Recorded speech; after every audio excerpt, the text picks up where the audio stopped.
Come on. There we go.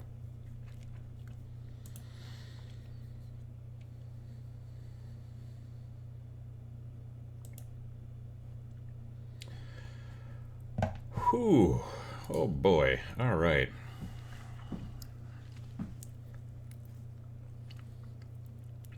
I think we've got everything mostly fixed. Nothing like troubleshooting up until 2 minutes before live. That's a lot of fun, in case you're wondering. There was when I loaded up XSplit, everything was chugging and my mouse would never move the way I wanted it to, and there was all these issues. And then I had to reset the computer, and then when XSplit came up, all my scenes were gone. So like all these little things and this and that and this and all that jazz was gone. So that was fun. And so it was a whole thing. Turns out I just needed to unplug the cam link and plug it back in again, and then that made everything better. Evidently the video was causing trouble and making the computer have to work extra hard. There was a power outage yesterday, like in the afternoon, for about an hour, and so my computer probably was unhappy about that. Anyway, got it figured out minutes, literally 4 minutes ago now. All of a sudden everything started working after I unplugged it and plugged it back in again. So if you're ever thinking about taking an IT degree, that's not a bad way to go, but just think that about 90% of it is plug it in, or unplug it, plug it back in again. At least that's what I've seen. We've got folks from the UK, South Wales, Bristol. We've got some people from Calgary and Belgium and Scotland.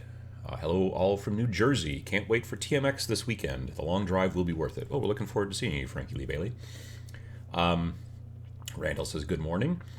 Richard Smith says good morning from Cumbria.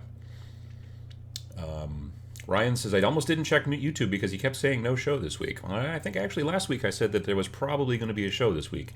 And the reason that there's a show 2 weeks in a row is because for the next 3 weeks I'm going to be out of pocket. I don't think that's the right term. I'm going to be out of, so next weekend I'll be here in town, but I will be at TMX, button there. And TMX is, the last 2 years at TMX, I've tried to do a live show, and both of them have not worked. So not doing it this year from TMX. That's what we're going to do it. And then the next week after that, I'll be in Columbus, Ohio, for Origins. And then the next Sunday after that, I'll be in Canada at the Mini Wargaming grand opening of their new Big Battle Bunker building. They should just call it the Big Battle Bunker building. That's a lot of fun to say. Hello from Stockholm. I saw that. Germany, Montreal, Las Vegas. Oh, my window got weird. Bristol, North Carolina, Sweden, Tallahassee, Normandy, Springfield, Lincolnshire. Good morning from Edmonton. We're in the middle of a move, so all my hobby stuff is boxed up for a while. Yeah, that feels bad. I've been in that situation before too. I mean, luckily not in a long time. It'll be next year. It'll be 10 years we've been in the house, and I don't want to ever move again. So, knock on wood that will be the case. Rotten Reason says, Adam, question, are you getting tired of hearing about contrast paints yet? I mean, no. Anything that, in my opinion, will make it so that people will paint their models, I think is a good thing. They're coming out, not this upcoming weekend, I don't think, but the weekend after. I think it's like the 15th? I don't know exactly. I know that they did announce the pre-order or something like that, but they're coming out very soon. And I know that I'm not going to use them exclusively, obviously, but there will be certain ones. I definitely want to try doing I want to compare is what I want to do. Compare and contrast. Ooh, see? Contrast? Maybe that's the name of the video. But I want to take a Skaven, and I want to prime him brown, do a wash, do some dry brush. And then take a Skaven, prime him with one of the contrast colors, and slop the brown stuff on them, whichever color of brown. And there's a lot of browns, evidently, in the contrast color line. I've heard that several times. There's a lot of brown. But then, and then like look at the two of them and go, okay, well, this is cool. Which one really took longer, and which one actually looks better? Is it like if it's the one where I did the wash and the dry brush, that's more steps, obviously, but does it look that much better than the contrast? Or maybe does it look better than the contrast, but the contrast still isn't bad if you want to have less steps, that kind of stuff. I could see using it. There's a weird part of my brain that has been getting more and more interested in trying out Star Wars Legion, which I'm sure some of you will be like, hooray, because I've kind of poo-pooed it in the past. That all being said, I think that the white that they make for the white wash, well, not wash, the white contrast paint that they make for this line would be awesome for stormtroopers and allow me to crank through them pretty quickly. So if that's the case, then awesome. I would definitely use that. If I wanted to do some like Imperial Fist type models that are basically like yellow and power armor, I've never wanted to attempt that because it always seems like there's so many videos about this is how you do yellow, and they're all different from each other, and they're just a kind of a pain. But the ones that I've seen where they've just used the contrast paints look okay to me. I would like to do that as the base and then paint all the rest of the stuff normal and then really see what it looks like and see, is this good enough, or is this, So I'm looking forward to it. But again, like I said, I don't think it's going to be for everybody. But I do think it's going to be for people who are like, I just don't want to paint because it's really hard. They'll be able to use this. Again, I've only seen one model so far, and it was done by a pro painter that was done completely with the contrast paints, I believe, that looked really good. It was like, oh yeah, it's pretty good. When you just decide, I'm only going to use contrast paints, model doesn't look that great in a lot of situations. But if you use contrast paints in conjunction with other normal paints, like you're going to use some metallics for the gun or the sword or whatever, you're going to use maybe some more bone color or like a off-white to work on like the teeth and the details and stuff like that. Maybe you do a little bit of dry brushing over it just to help highlight even further. Great, then that's going to work out, I think, really well. So, anywho, CWB Woodchip asks, do you have to use a special primer? Evidently, no. They sell two primers that are kind of designed to work with it. I still do think that your primer probably needs to have a pretty smooth surface, though. If you use, like, I frequently like to use the Krylon camouflage paints as my primer and base color. I've talked about those a bunch of different times, but that's a very ultra matte, and depending on what the humidity and the temperature and how far away you are from it, sometimes that paint can come across a little rough, which sometimes you want because you want something for the paint that you're going to paint over, that kind of thing. It's called tooth. You want some tooth for it to grab onto. If your primer was a gloss color, then normal paints would not work very well.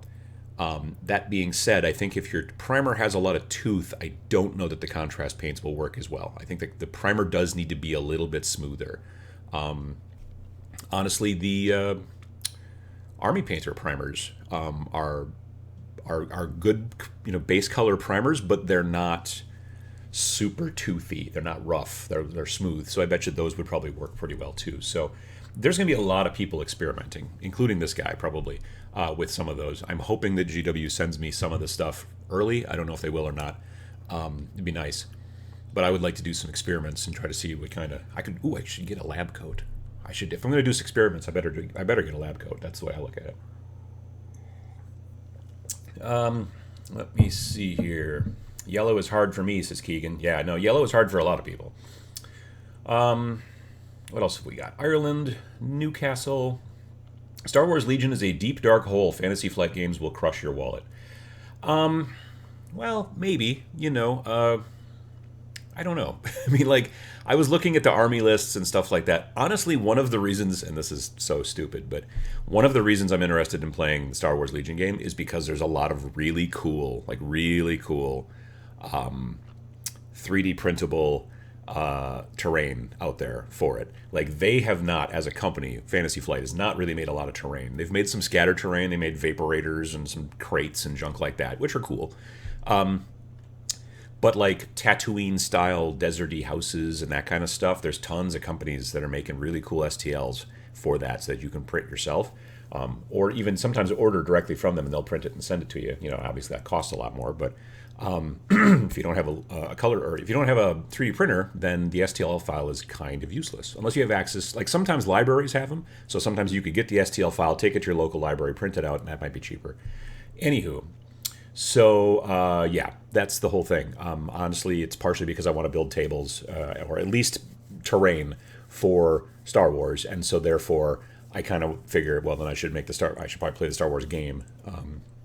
So I don't know. I haven't pulled the trigger yet, but I've been thinking about it. Excuse me.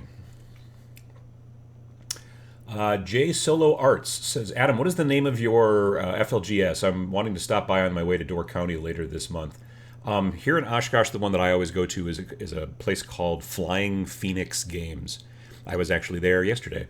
I was running a club event for our wargaming club and playing Kill Team, which this is a picture from. You'll notice here this Scion, not Tempestus Scion, but a Scion, and he's got a flamethrower. And then you'll notice this large beaky boy behind him, this big Zangor, who kind of ripped him in half. My guy was the Imperial, and Nick, who I'd never played against, I never played against Thousand Suns, he was the beaky boy in that situation. Thousand Suns are very cool. I now really want to build some because they are surprisingly kind of good. I mean, you're not running lots of models, so there's that. But yeah, they're not bad. I like them. I still don't know that I would run Zangors, though. Just not that they're bad. I just don't like the look of them. You know, like his are painted very, very well, and I like them. But there's something about the weird. We were talking about it actually. If you could like get rid of like the bird face from the Zangors and replace it with like a cool, like a horse skull style mask or something like that, or just a straight up horse skull. For some reason, these aliens have a horse skull for a head. I don't know. You know, it's space. Those I think would look a lot cooler. So there's a slim chance, I guess I could, if I could get my hand on just a couple of Zangors, I could try to see what I could do, but I don't know. Other than the Hex Wraiths from Age of Sigmar, I don't know where else I could get horse skulls from that are the right size, you know what I mean? Like, I know where I don't know where I could get an actual horse skull from. I'm assuming maybe a glue factory. Do they still even do that anymore? I don't know. I guess I could go out into the Old West and find a horse skull, although those are usually steers. Anyway, my point is that I don't like the look of the Zangors, so I don't know that I'll do that. But the Rubric Marines, those guys are cool looking and also great in Kill Team. So, Flying Phoenix Games is the name of the store that I generally play at. It is in Oshkosh, Wisconsin. Jesse says, good morning. Only recently discovered your channel. Subscribed after about 3 videos. Just wanted to say thanks. Your topics have sparked a lot of conversation in my group. Oh, good. Well, I'm glad to spark conversation. That's what I like to do. Trey Baker says, Battlefield in a Box has Star Wars themed line for Legion. That's true. Gale Force 9, which is Battlefield in a Box, or the company that makes it, they have produced some stuff that will work well enough for Legion, so that's cool.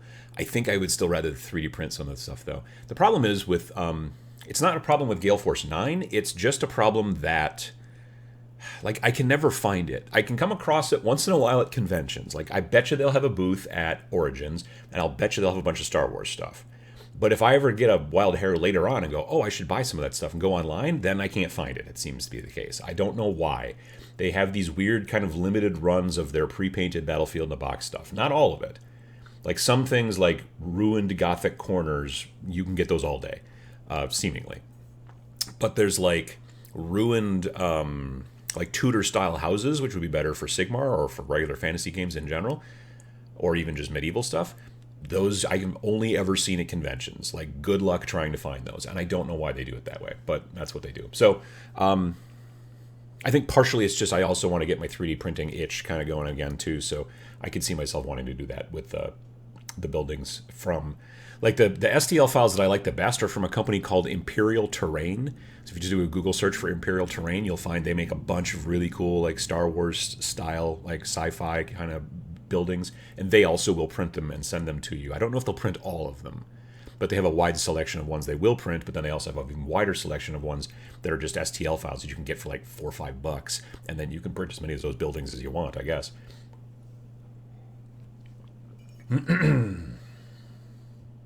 Trey Baker says, I really want to build a Thousand Suns list for painting reasons. The turquoise with the gold is so awesome.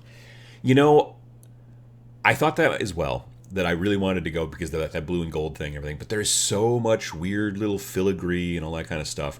I don't have a picture of it. I'll try to post a picture later on, hopefully. But the guy that I played against yesterday, he was running Thousand Suns, and I showed you the Zangor, but I don't have a picture here of his Thousand Suns. He painted them to look like ghosts. So he just primed them white and then used that technical paint for like making spooky boys and stuff like that. And it was the more greenish, I think, or maybe he mixed some blue in there too. I don't remember. But they just looked like ghostly space marines, but then like their guns were painted like normal, like they were like existed and not glowing, but their bodies and all that stuff were glowing and like see-through almost.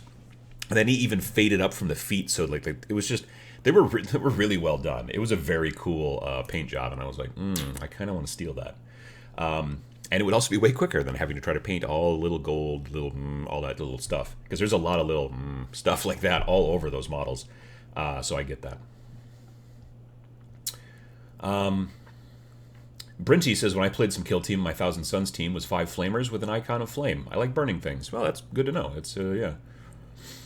Paul Noxie says, I play 1,000 Suns in Kill Team, but I never use Zangors. Don't like the look of them. Yeah, that's kind of the same here. Plus, I'm finding as I play more and more that close combat is not great, strangely. There are times when it can be monstrous. Like if you're a Custodes. That, yeah.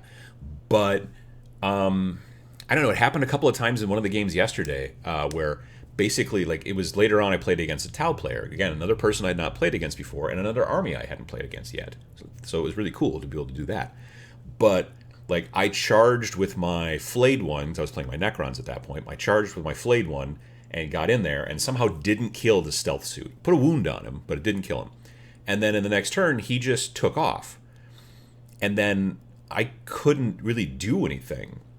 He's got the fly keyword, so he could fly. He could fall back and still shoot because he's got the fly keyword, because he's got a jump pack or whatever, because he's a stealth suit, which is awesome. But like I was like, okay, cool, I'll just charge this next guy, and then I couldn't really do it, because like you can't charge in a turn in which the turn when you started you were in combat. So the turn started, I was in combat, and I can no longer charge that turn, but that guy can take off, and then I'm just sort of standing there like. Okay, and I have to wait till next turn to charge somebody, which means I have to live through this turn, the shooting phase predominantly, to be able to make that happen. So, I don't know, like, if you don't get in close combat and kill that unit, then it's sort of not useful. And I should have killed that unit. I was the combat specialist flayed one. I'd had like 4 or 5 attacks, and I kind of flubbed it against a Tau. Are you kidding me? I mean, admittedly, it was a stealth suit, and they're pretty cool. But anyway, the long and short of it is I should probably aim a little bit more towards shooting and a little bit less towards close combat, which is why I don't see myself taking the bird people. So, yeah.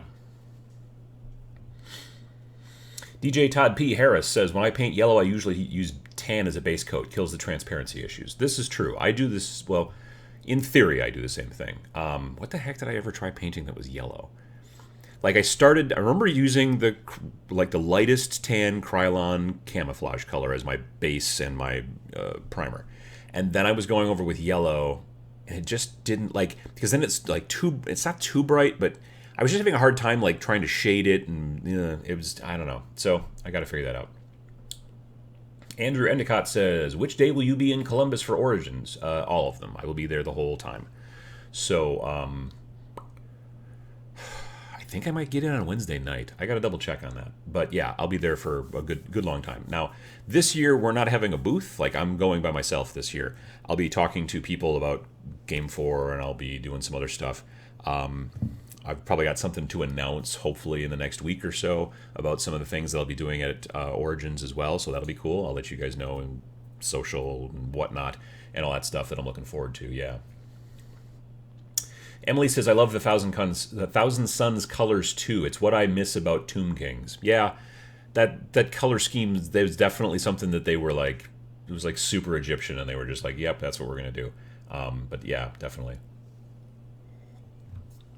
Dr. Skull Crusher. Well, I'm glad that you finally went through, got the degree, Dr. Skull Crusher. The new Necromunda Enforcers models look amazing. I can't wait to get my hands on them. Yeah, same here. It's so weird how me, as a person who does not really play Necromunda at all, it's just not quite the game system that I wanted, but I own, honestly, most of the models. I own, well, because I got the original box, so I've got Goliath and Escher, and then I've got Vansar, Delak. I swear to God, I got 2 more boxes, and I'm probably going to buy these as well. Now, admittedly, like the stuff that from UK Games Expo that GW showed off this weekend, or Friday maybe was when they started showing the stuff off, including those guys from Necromunda, and then including some of the other stuff that they're going to be coming out with for Blackstone Fortress. All right, I got to go find that stuff. That stuff was awesome. So it's another episode that people will love where I go look at the GW website and have to lean over like this. Boom, here we go. So, Necromunda. Okay, so here's the dudes we were talking about. Those guys are pretty awesome. Like, I will not, again, use them in Necromunda. Just it's not going to happen, probably. But I will use them for other games. Certainly. Maybe a kill team that might be kind of interesting. I don't know. I feel like it counts as whatever. But there's other games that I'm interested too that these are just going to be great models for. Just really, really well done. Blood Bowl, yeah. Elves, no, thank you. Warcry, a lot of these bird people, even though I don't like the bird people, like the Zangors, these guys are technically not actually birds. They're just people who dress like birds, and that's sort of cool. I don't know why, but, they have, like, bird skulls, and this one's on stilts like a weirdo, and that's sort of fun.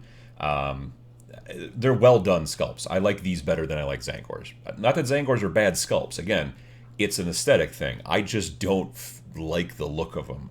But I can tell that they're well done, well proportioned. Sometimes you see a model and go, that guy's arms are way too long. What is going on? Like, that's just a bad sculpt.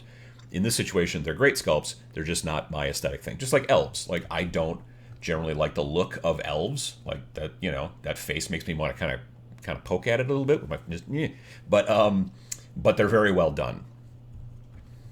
Blackstone Fortress, awesome. So this is, again, a game I technically don't play. I bought it because I wanted the models and I wanted to use a lot in Kill Team, but now I want to use a lot of them in a lot of other stuff. Like, that's awesome. I don't know what the heck is going on here. He's got a giant, like, I don't know what kind of monster that is, but he's wearing it as a hat. This guy's got cool devil horns. That's fun. Or actually, that's a lady. Sorry. Over here, we've got a whole bunch of cool looking, I don't know, chaos cultists, I guess, maybe? Super cultists? They're just awesome. Yeah, so I'm definitely picking up whatever this is, this whole box. Oh, yeah, and then this too. These are like the good guys, allegedly. So you've got a Inquisitorial Crusader, which I need. I need this guy over here for reasons. I don't know as much about these. Like, I've got plenty of what looks like this, because that's a what do you call it? AdMech. That's fine. This is probably another rogue trader. She seems to be missing a bit of a leg, so she's got a pointy thing, which is sort of cool, but I don't know. This is, I don't know, this is some sort of psychic. The psychics can be cool too. But yeah, I definitely see myself modifying or tweaking some of these things and using them for other purposes. And so when they announced this stuff, I was like, yeah, that's pretty cool. I'm pretty interested in that. For sure. All right, let me see. Where are we at? Question for you, Uncle Adam. What are the dates and information for your Gen Con panel? I don't... There's 3 of them. I'm doing 2 YouTube ones, doing a technical one and my more marketing one, and then I'm doing one about Game 4. And I don't honestly...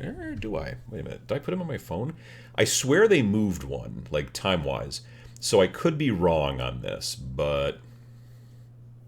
let me see here.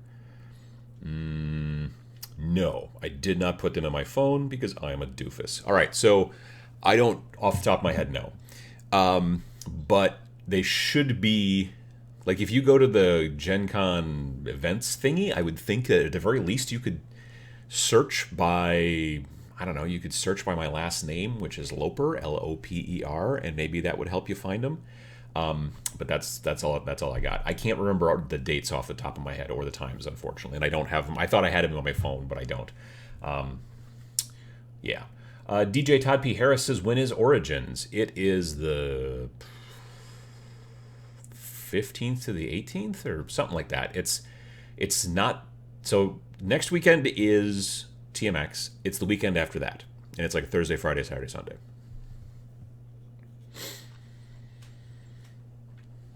Let me see here. Misleading Adventures asks, I had some problems with models falling back in the same turn I charged them, but it turns out we were just misreading the rules and they can't actually do that. Yeah, you can retreat when you get charged. There's a potential of that, but you can't fall back, technically, when you get charged. You can retreat, which is a different thing, and it may not work, but yeah, you can. It's basically you either get to retreat or Overwatch. But falling back is a thing that you have to do basically if you live through the charge and you're there the next turn. Dwarven Dad says, Star Wars Legion is something I've been putting off getting.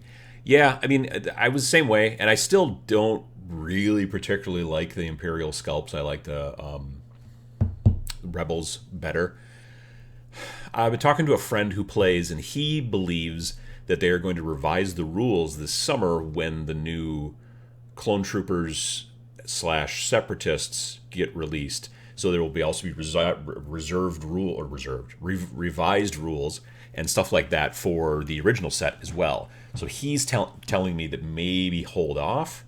I figure at the very least, if I buy the starter and start working on the models, like, it's not going to be a situation of like, well, okay, we've revised the rules and it turns out that you don't want stormtroopers anymore. You're going to want stormtroopers. They would be silly to be like, yeah, stormtroopers are useless now. Let's make the rules all screwed up. This is not going to happen.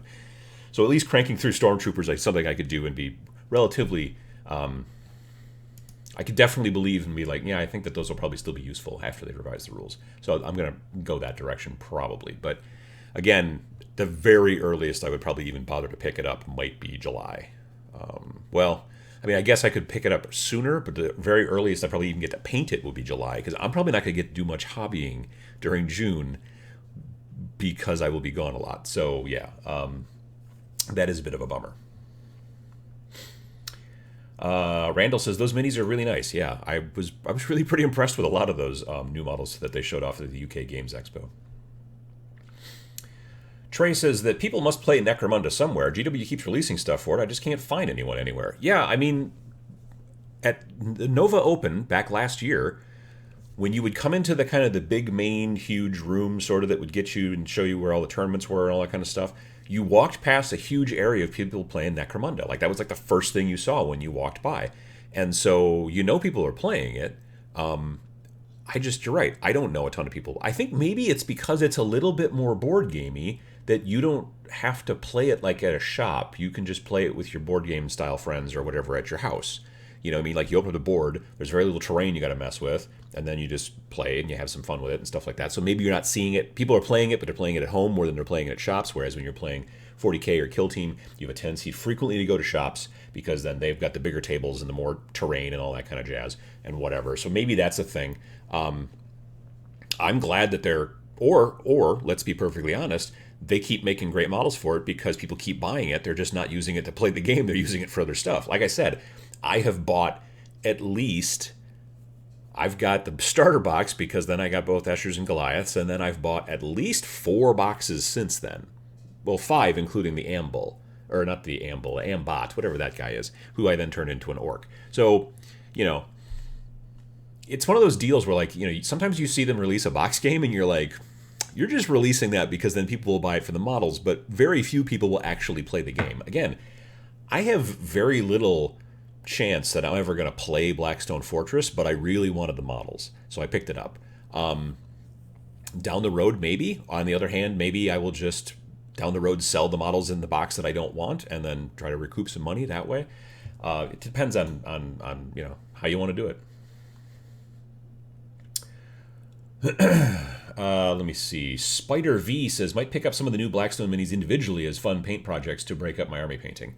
Yeah, I mean, that's the thing too. I've got a friend who rather than buying the box like I did, he just went onto eBay because all he wanted was the robot guy from Blackstone, UR025. Excuse me. He just really wanted that. So he just went on eBay and he paid a bit of a premium, but then he didn't have to buy the whole box. So, it makes sense. Let me see here.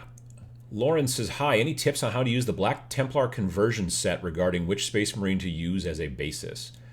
If it's the old school Black Templar conversion set, like there's like a box, like a cardboard box, and it's got a bunch of bits in it and stuff like that, you need to kind of put those, for the most part, on regular tactical Space Marines, not Primaris. The torsos for sure will not fit because there's special Black Templar torsos that also have like a tabard built in, like almost like a loinclothy sort of thing.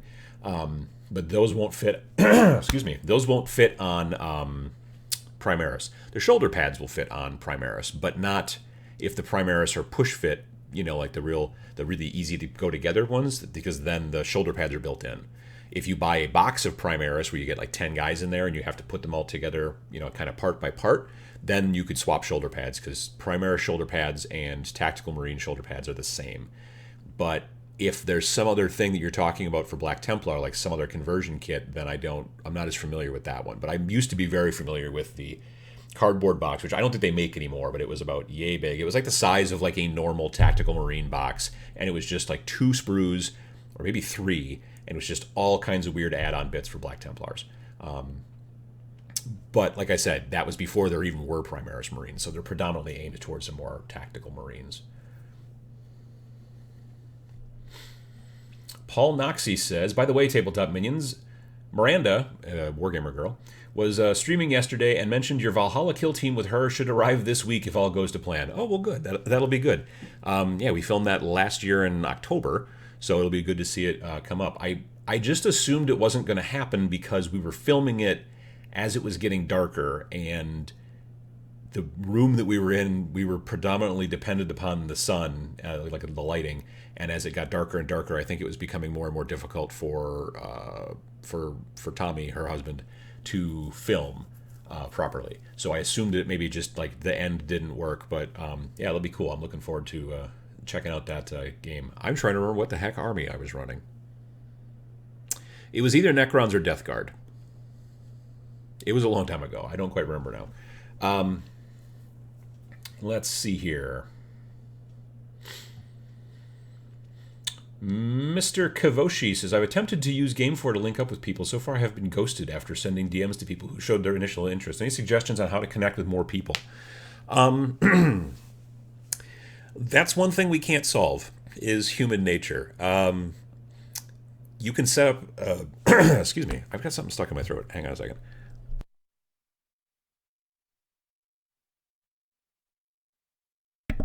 Okay. You can set up, appointments, or let's get together and play on Thursday night or whatever with people via text, via Facebook, via Twitter, via Game4, via whatever. And there's a good chance that the people will flake in some fashion or other. It's just kind of playing percentages. So if they didn't show up, maybe you send them a message and say, hey, I didn't catch you. Was there a problem? And if they don't answer, well, then don't, move on to the next person, find somebody else, and then don't talk with that person anymore. If they come back later and they're like, well, how come you didn't send me a message back or something? Then, you have to make decisions based off of that. But some people are just flakes, and that's the way it works. Or sometimes they're not flakes, but something happens in their life, they have to go to the hospital, or a loved one has to go to the hospital or something like that. And then at that point, gaming and their appointment to game with you becomes the last thing that they're thinking about. So, these things do happen from time to time. But we've gotten tons and tons of reports from folks who are like, hey, this is great. I've found 2 people who live near me who play Age of Sigmar, or who play Pokemon, or who play, this board game that I like, or whatever, and that kind of stuff. So it does work out, but sometimes you hook up with, or hook up is the wrong word. Sometimes you connect with somebody through the app that doesn't then actually go all the way through, or whatever, and it can be a lot of different things. But I would keep working at it and see what you can do.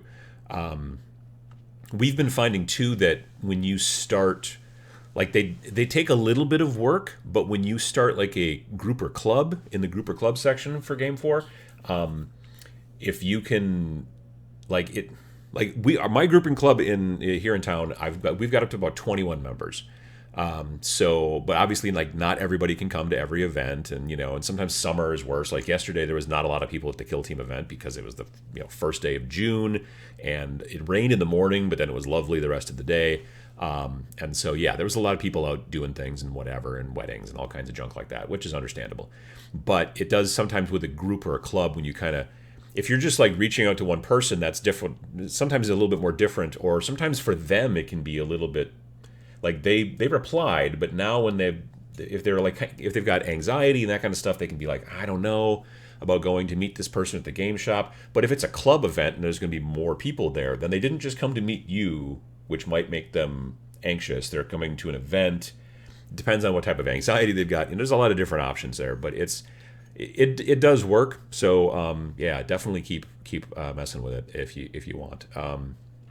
Like I said, we've gotten tons of responses and emails and people saying, I've used the app now and I've found people to play with that I've never played with before. I mean, honestly, yesterday I played with two people I've never played with before in that Kill Team thing because of the group event. I basically posted it, and one guy's a member of the group, but he's never been to one of our events before. He's just been a member of the group and been in the chat on Game 4. The other guy saw the event and was not a member of the group, but the public group events, if you want, can be in the normal gaming events feed within Game 4, and so he came and checked it out because he wanted to play Kill Team, and so that works out. All right, let's see here. Do you have any thoughts on the Batman Gotham City Chronicles game and the new Second Wave Kickstarter? Another game I'm considering just for the minis. So last year at Gen Con, I looked at, is that the one by Monolith, I think? I know I looked at a big Batman game display at Gen Con last year, and it was pretty cool looking models. I don't know anything about the Batman game, whether it's the normal one or whether this is a special one, the Batman City Chronicles, or Gotham City Chronicles. Batman City, I don't know if I want to go to Batman City. But yeah, I don't know anybody around here who plays. I do know some people up in the Twin Cities, like your Minneapolis, St. Paul area. I know there's a bunch of people playing there, and I think there's a bunch of people playing in the Milwaukee area that I know as well. But where I live, I don't know anyone who plays. I know my local store owner has asked me a couple of times about it, and is like, and I don't know if he's had someone asking him to order it or what, but he's asked me about it a couple of times, and I was just like, I don't know, the models look pretty awesome, but I don't really know much about the game at all. So sadly, that's kind of where I'm at with that. The Animaster says, I got Dark Imperium, but I found it's pretty huge. I'd do something smaller for sure. If you're looking for a very small version of Dark Imperium, look for a box called First Strike. First Strike is $40 American, and it comes with it comes with 3 Primaris Marines that are press fit, easy to build, and then 3 Reavers, and then it comes with 3 Death Guard and 5 or 6 Poxwalkers. So you get all those models, you can push them all together and play with them and try them out and paint them and do all kinds of cool stuff for $40, which is considerably cheaper than Dark Imperium. Now, if you want, a Captain and Phobos or Gravis armor, and you want, the Blight floater bloaty guy and all that kind of stuff, well, then obviously you need the big box. But although you could buy those piecemeal as well. But if you just want to start with some cool regular Marines and gross Marines and go from there, that's a great box. Plus, and we were talking about this yesterday, that $40 box can build you 2 kill teams. So if you're interested in kill team at all, you buy that $40 box, you have 2 kill teams that you can build out of that and go to town from there. So also not a bad idea. DJ Todd P. Harris says, yes, it's from Monolith. Yeah. So I talked to the guy from Monolith at the booth last year, and I don't know, I thought the models looked very cool. And the display they had, too, was this cool, glassed off display, but it was the Batcave, and it had the big penny and all that, and the Tyrannosaurus and all that crazy shit, and a bunch of models and all kinds of cool stuff going on there. It was very well done. But again, like I said, I've never played the game or even watched, I don't think I've ever even watched a bat rap on it, so I don't know much about the actual game itself. But the models do look pretty cool.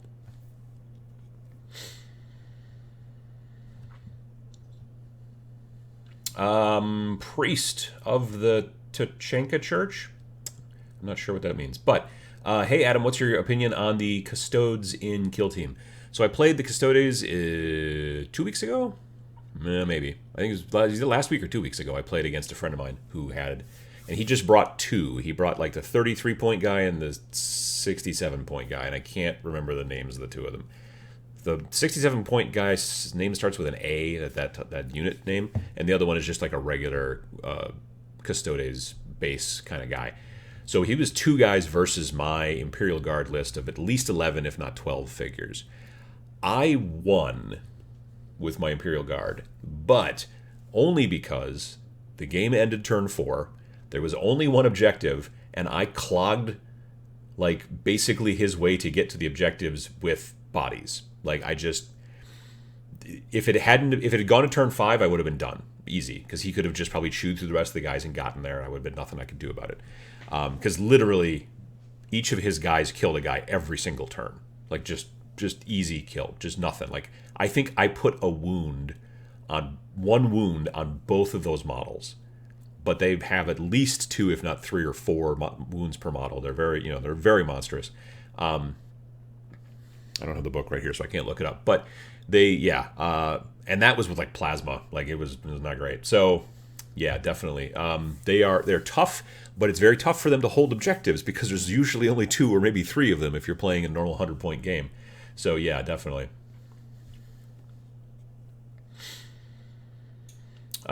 Kelvin asks, hey Adam, I have been having a moment of weirdness in the fact that I feel bad after I win. Before this, I had been the infamously bad player at games, but with Kill Team, I have become a beast. How do I feel less bad? Like if you're just kind of seeing the Matrix, like you just all of a sudden just understand the strategy of the game and you're using all of the cool tactics cards that you should be at the right time and all that kind of junk, which I'm still not, like, I'm still constantly, like, I was playing against a guy yesterday. He's like, your Necrons have an ability that you could have done that there. And the thing is he wasn't even doing it, like, after the fact. Like, as I was about to do something, because he'd played more than me, generally, or it just has a much better memory. I think that's part of it, too. He's just like, you could do this. And I was just like, oh, yeah, that's right. Because I never think to look at the tactics cards. And I really should, because they could really be helpful. Anyway, helping your opponent. If you see, like, if you're just getting it and you just really dial into this is your game and your opponent is struggling, and if you're seeing places now, like, don't, like, if they don't want advice, then don't give it to them. If they're like one of those, no, I want to learn it myself, be like, okay, cool. But if you might ask, be like, can I give you a little bit of advice here? Like, if you're like trying to show that, like, we're having a teaching game and we're like having a good time, great. Now, if this is a tournament, obviously that's probably not kosher. But that if you're playing a game and you're just at the shop with just casual and you're constantly crushing folks, then you could do 2 things. Help your opponent and go, look at this, you could maybe try that or whatever and all that kind of stuff. Or if it's just you've built an amazingly good list and you're just squishing everybody with it, then maybe dial back on the list a little bit. You know what I mean? Put some more fun models in there and a little bit less, efficient models, and then go from there. Maybe it's something you've always wanted to paint or whatever, you know what I mean? And do that instead of what's the best models for winning. That might be something to look at. So those are my options. Joseph says, thank you for mentioning the anxiety thing. I find a lot of us in that game and hobby have a touch of it in one form or another. It helps to know you're not alone when you're dealing with that. Oh, absolutely. I mean, I think that it is the thing to some degree that holds back the tabletop hobby to some, there's aspects of it because you have to kind of meet in public.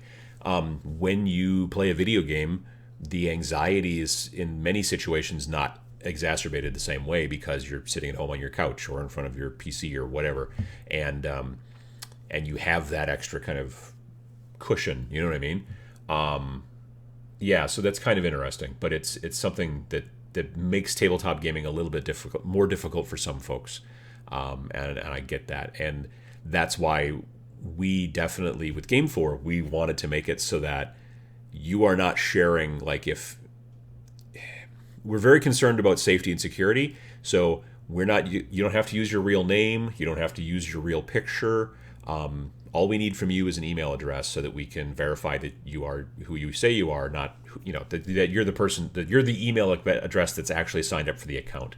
That kind of stuff. You can use a email address, you don't use that frequently or whatever, but that's all we need. You put in your own username that you can make up, put in your own password. Beyond that, we don't need social security number, all that other junk. Because it's not exactly the same type of thing as a social network. Like with Facebook, they're always like very adamant that you're using, your real name, and it's because they believe that you using your real name will cause you to act nicer, because then you're more accountable, which of course is crap as far as we've seen, obviously with Facebook. With us, there's just not as much of the social stuff. There's not as much of the, I just want to post funny memes and racist stuff or whatever, that kind of thing, because it's just we don't have the ability to do that. It's about finding people to play games with, and that's it. It's not a place for you to share, that other stuff. It's find people to play, send messages back and forth. Obviously, things can go wrong in the messages, but you can report the message. If someone sends you something horrible in a message, you can report it when we fix that problem. But yeah, we've really looked at it from the eye of we want people to be safe. We want people to be comfortable, and we also want people to be able to find people to play games with, because there's so many times that people are just like, I moved to this town and now I don't know anybody to play games with, or I've got into this game but I don't know if anybody else does. And very frequently you'll be surprised how many people, unless you live like in a tiny little town, like my town is like 75,000 people, so it's not very big, but you'd be amazed at the people that play the same game that you do, that's kind of maybe not one of the normal big popular games, but you just don't know because you can't tell when you're walking by them on the street or when you see them at the local shop. You just assume, they probably just play 40K like everybody else does, but maybe they're actually into some other kind of weird game that you like one of the guys at work is really into Paranoia, which is a role-playing game that was originally back from like the 70s and 80s, and then they've kind of rebooted it about 3-4 years ago, and he likes that. But like many of you probably have not heard of Paranoia as an RPG. Well, he posted on Game 4 and was like, hey, I want to play some Paranoia, and now he's found like 2 other people at least just in the local area, because he lives up more in Appleton, and has been able to get together and do some gaming with that. So that's very cool, definitely. Let's see. All Is Dust says, hello from work. Hello.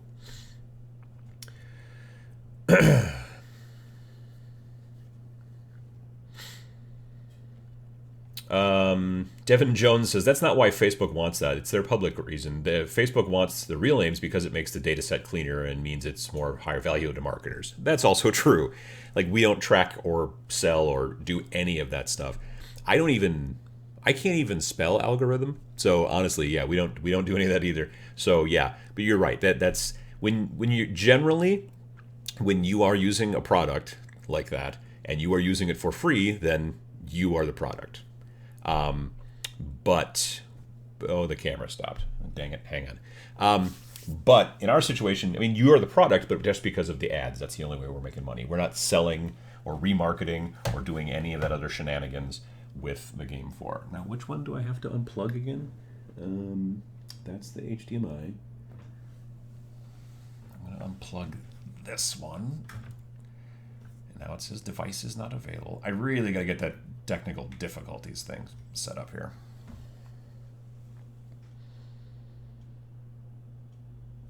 There we go. Okay, cool. Hey, cool. Some people I get to block.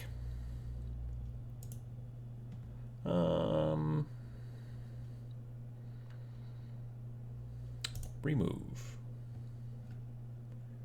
And report.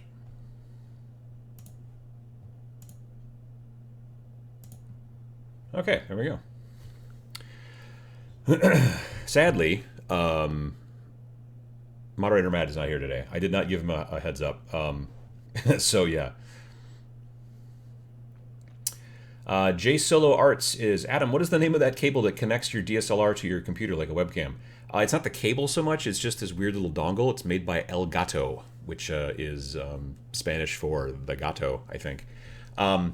and it's called a cam link, and it's just a dongle that has, I think, USB 3 on one side and HDMI on the other side, and then it makes this camera. This camera then tricks the computer into thinking that it's a webcam. Not awesomely, obviously, since it sometimes locks up. I have looked at other alternatives. This thing cost, I don't know, $160 or something like that. Black Magic makes one, and that I could also get into, but it is like $500. So hang on, I got to do some more moderating here. And we're going to do that. And we're going to do that. And we're going to, how do I, there. Okay. Solid Cat says gato is cat in Spanish. For that, that's the joke. I get it, yes. It was this, back in the day, there used to be this game that was made by WizKids, and it was, what is going on? And it was basically, there was this ship called the Leon, and it was called El Leon, and it was like, and it said on the description, El Leon is Spanish for the lion, which I knew, but it was funnier to read it and say it's Spanish for the Leon. So there's that. So yeah, not sure what's going on here, and I don't go to channel, report. I don't know why I can't block anybody. That's weird. Yeah, so in the chat right now, there's some sort of bot attack going on, which is fun. Don't click on any of those links. You will not see actual live nude girls or whatever it is that they're posting there. So yeah, got that going on. Trying to figure out, I don't know why I can't just block somebody. That's weird. Or do I have to click on their, no, I don't know. Anyway, so we'll figure it out. But yeah, so where was I? I don't know what I was talking about before we got, so bot attacked over here. If I click on report, it disappears for me. Does that help, or does it not go away for everybody else? Oh, that's a good question. I'm clicking on report. Is it going away for everybody else, or are you still seeing it? Son of a bastard. All right. Remove. Like, who thinks that they're actually going to click on this? What kind of moron sits here and posts this stuff? It's just, yeah, movie sexy girls. Great. Yeah, no, that should definitely do the job. Oh, wait, I know what I can do. Hide user from this channel. That's what I wanted.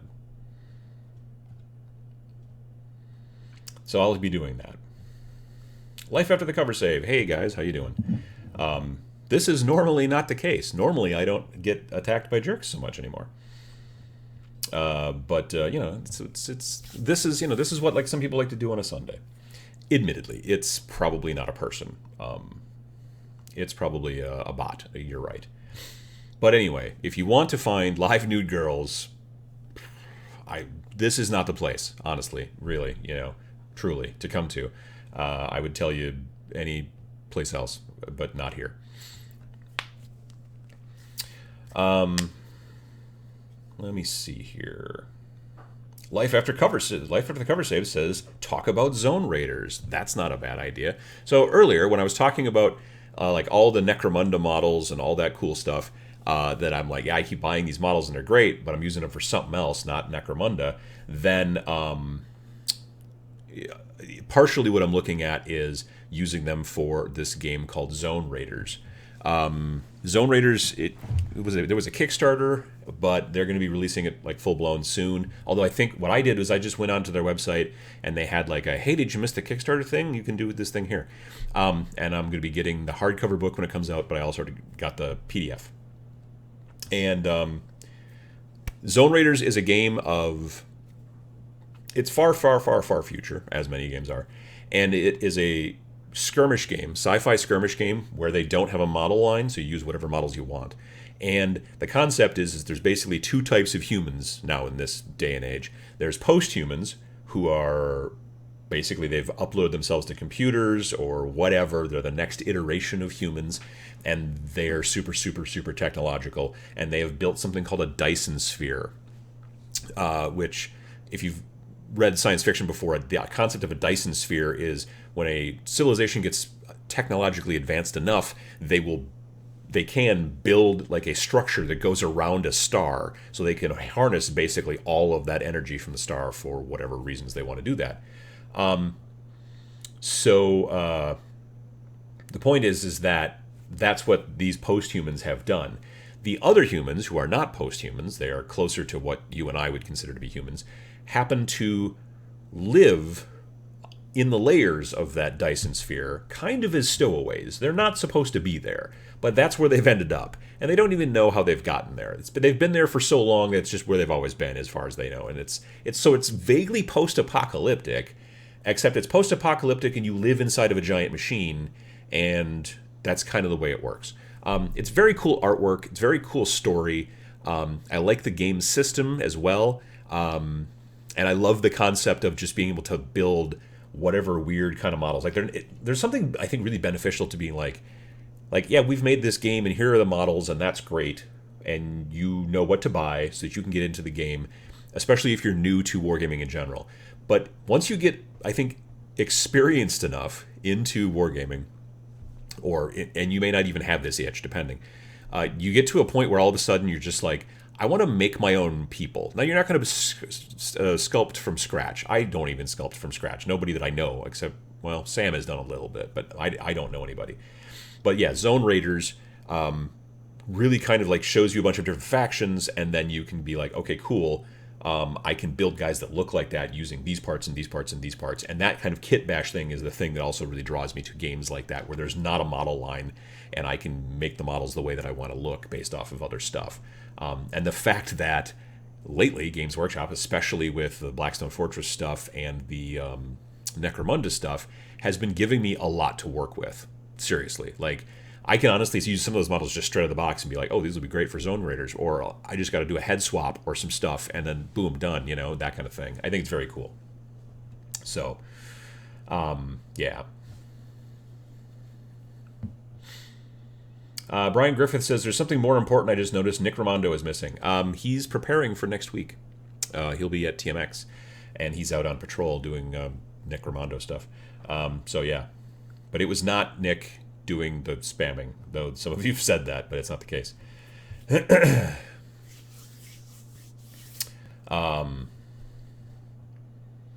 Yeah, so that it's a cool game, Zone Raiders. Like I said, I picked it up. I first found out about it at LVO, the Las Vegas Open, back in February. They had a booth, and I talked to the creator, whose name is Tony, I believe, and we talked about it for a while. He had some cool terrain and stuff like that.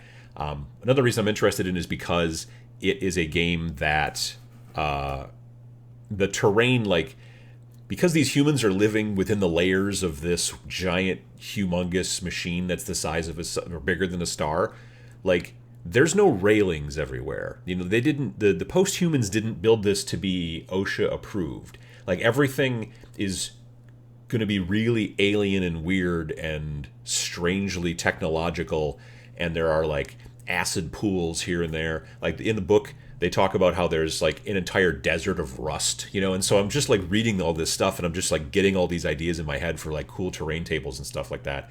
They'll be very different than anything else I've ever done or built before, and I'm like, this is very cool. I'm very interested in this. So if you're interested in Zone Raiders, you should do a search on Google probably, and I don't know what the actual address is, but yeah, yeah, definitely. So there's that. Hey, J Tick, how you doing? Good morning. So you should make this Star Wars Legion plunge yet, my man. So earlier when I was talking about how I was talking with a friend of mine about Star Wars Legion, this is J Tick, and I was talking about Star Wars. I have not yet. I was at the shop yesterday playing Kill Team, and I looked at the models again, and I thought about it, but I did not pull the trigger yet. I'm still considering it, though. But like I said to the people here, if I do pull the trigger, I won't be able to really touch the stuff until probably damn near July, because I'll be traveling so much in June. So yeah, looking forward to that. What else have we got? Nivosis. I may be mispronouncing that. Hey Adam, have you ever played Kingdom Death Monster? I haven't. I've seen it at conventions. I've like walked by and seen people playing it. It looks odd to me. I mean, obviously the models are odd. There's a lot of crazy models. They're amazingly sculpted, and there's tons and tons of them. But some of them are just kind of crackers. That being said, whenever I've seen people playing it, there's just a board with nothing on it except models. Like, there doesn't seem to be any terrain. So I don't really know. I should probably watch a bat rep at some point, but I don't know. I just don't. It hasn't really just struck me yet. I know a lot of people are big fans of it, and I know they always have like a big booth at Gen Con and stuff like that. But it's, for me, it's just been like, I don't know. But it's interesting. It is interesting. Brian says, dude, you cheerfully removing and reporting people is the best thing I have seen today. Well, depending on where you live, it's early still, so, but I appreciate that. Yeah. Jean-Luc says, good morning from VA. Was curious if you know of any good alternative models to Seraphon. Well, Seraphon are the lizard folks. Not really. I really like the Seraphon models for the most part, so if you're looking for better lizard people than GW right now, I can't think of any. Some people in the chat might be able to help you out, but I have not seen any. I've always wanted to build some lizard people, and I am in midst of a project, one of many, but I'm in the midst of a project where I'm trying to make lizard people. I'm going to use them for kill team, and they're going to be accounts as Kroot kill team. And so, yeah, that's a good question. I don't know who else makes lizard people. I do own some lovely fishmen, but that's not the same thing. Let me see here. Anybody here into Adeptus Titanicus? Painting a second battle force. The models are so much fun to build and paint. I've played it. I played a demo of it last year at Valhalla, and it did not scratch my itch, but I did think it was a decent game. Like, for whatever reason, it wasn't something where I was like, ooh, I want to buy this and I want to play a bunch of it. But I was like, yeah, I can see why people would like this. This is well built. But for some reason, again, it's not aesthetically, because the models are pretty awesome. It was just more, I don't know what the word would be for, like, I see that this is a good game, but it's not my kind of good game. I don't know. It's not aesthetics, because it's not an artistic sort of thing. It's something else. So, yeah. Dave Rudin says that Zone Raiders sounds like a bit like spherical Necromunda 40k Hive Cities. A little bit, except that it's like, it was as if somebody built the Hive City and didn't realize people lived there, and kind of actively are trying to sometimes get rid of them, but don't realize they're actively trying to get rid of them. Like, there are systems and things that are deployed by the overall Dyson sphere to help, like, reconfigure things and sometimes clean things and just say there's some sort of problem over here, and then they go in and just sort of, so, like, you and your tribe might have been living on this plateau of steel for the last 400 years, and all of a sudden one day these giant humongous tower like robots just come in and rebuild everything because they need to move this cooling plant over there for whatever reason, and now everything's in flux, and all your ancestors, it's got that kind of thing, because you've got people who are literally almost like vaguely tribal, and you have other factions that are much more technologically advanced but still live in this weird structure and don't exactly understand the structure. Like, they all hear stories about something great at the core, and if they could just get to the core, they would get it. But if they get to the core, that's where the star is, and they will probably be killed by radiation. So, that's kind of a bummer. Jesse says, I'd like to do some sci-fi 28mm miniature conversion heads, weapons, equipment. Is there a source for parts other than my spares box that you can recommend? I would say Spellcrow has got some cool stuff. I would say Max Mini has got some cool stuff. Oh gosh, I know there's more. There's a bunch of companies from, like, Poland who make cool resin stuff, and they are designed to be add-on bits. Gosh, who else am I thinking of? Chat, if you guys can help me out with that. I know there's, like, I just bought orc heads. No, that stuff's downstairs now. I just bought orc heads that have fezzes, and I can't remember who that's by. It's not Spellcrow. There's Max Mini, Spellcrow. Um, Gosh, I can't think of the name, but there's a bunch of companies like that that does that. I can't think of the name off the top of my head. I apologize. But yeah, there's a bunch of companies that make add-ons and not Dwarven Forge. Those are the guys that make the Dwarven Forge is the guys that make the terrain for role playing. Cromlech, there we go. Thank you. Cromlech is a good one. Cromlech, Puppets War, those are the ones. Yes, Cromlech, Puppets War, Spellcrow, companies like that. Check those out on Google, and you'll find all kinds of cool add-ons and weird stuff if you want to modify things. Yeah, Cromlech was the word that I just could not remember. So yeah, we got that going on. Let me see here. Hi, Adam. Any ideas on storage solution for all Underworld warbands? Started painting them last week. I use Battle Foam. So Battle Foam, this is not it, but this is like it. So like this is a bag from Battle Foam. It's a mini, they call it, and it is made out of this. They call it EVA, I think, and it's like it's formed foam. Like it's not normal Battle Foam stuff. I guess is like sort of like a ballistic-y kind of nylon, and it's like sandwiched inside of it is hard pieces of plastic on each panel. This is like a molded foam thingy, which I can bend and is technically squishy if I squeeze real hard, but it's also cheaper and stuff. And you got like a bunch of these things. I've got this more for Kill Team. For Underworlds, a lot of your guys are bigger. And they have, like those, the orc dude's got like 2 axes. He's got way out here and these kind of, but you can get a bag from Battle Foam called a C4, and they make a C4 designed for Shadespire / Underworlds, and then they make trays for, because the thing is that's cool about Underworld is that if you're playing the orcs, they already know the shape of all 4 orcs. If you're playing these guys, they already know the shape of these 6 guys or whatever. So they can make trays that are perfectly designed to fit those folks, and then you can just buy the trays and then boom, go to town. And usually in that C4 bag, you should be able to take at least 2 warbands. Plus, it's also got a tray on the bottom that you can put all the cards and tokens and all that junk in, and it's got a pocket on the side that you can put the boards in. It's really great for Kill Team, for Underworlds. And that's what I use. It's a C4 from Battle Foam. It's a great bag. That being said, I know plenty of people who also magnetize their models on the bottom and then put them in like a metal tackle box or toolbox or something like that. Some of the models, it's sometimes like if you're going with like the tree people, the hell are they called again? Sylvaneth. They don't work real well in foam because they're so spiky and spindly with all the branches and whatnot. So in that situation, it's kind of tough. And that's why, like my friend who plays Sylvaneth for Age of Sigmar, he magnetized the bottom of all of his guys, and then they're basically stuck to something, but they're not stuck in foam. So they're just sort of hanging out there inside. They don't slide around inside the case because they're magnetized at the bottom of the case, and all their weird branches are not touching anything, and so they don't get snapped off. So there's different options there.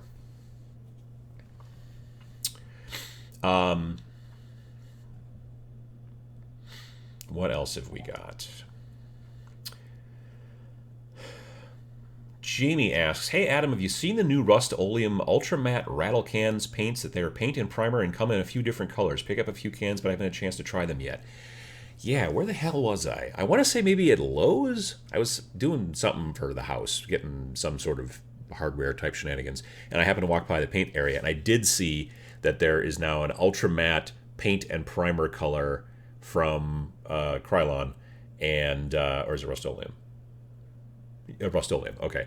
And I do kind of want to try it out and see what it looks like, because if it's ultra matte, when I was like beginning of the show when I was talking about the teeth, like that tooth that you sometimes want on a primer that it can hold the paint a little bit better, but you don't want it to be too gritty because then it kind of goes the other way.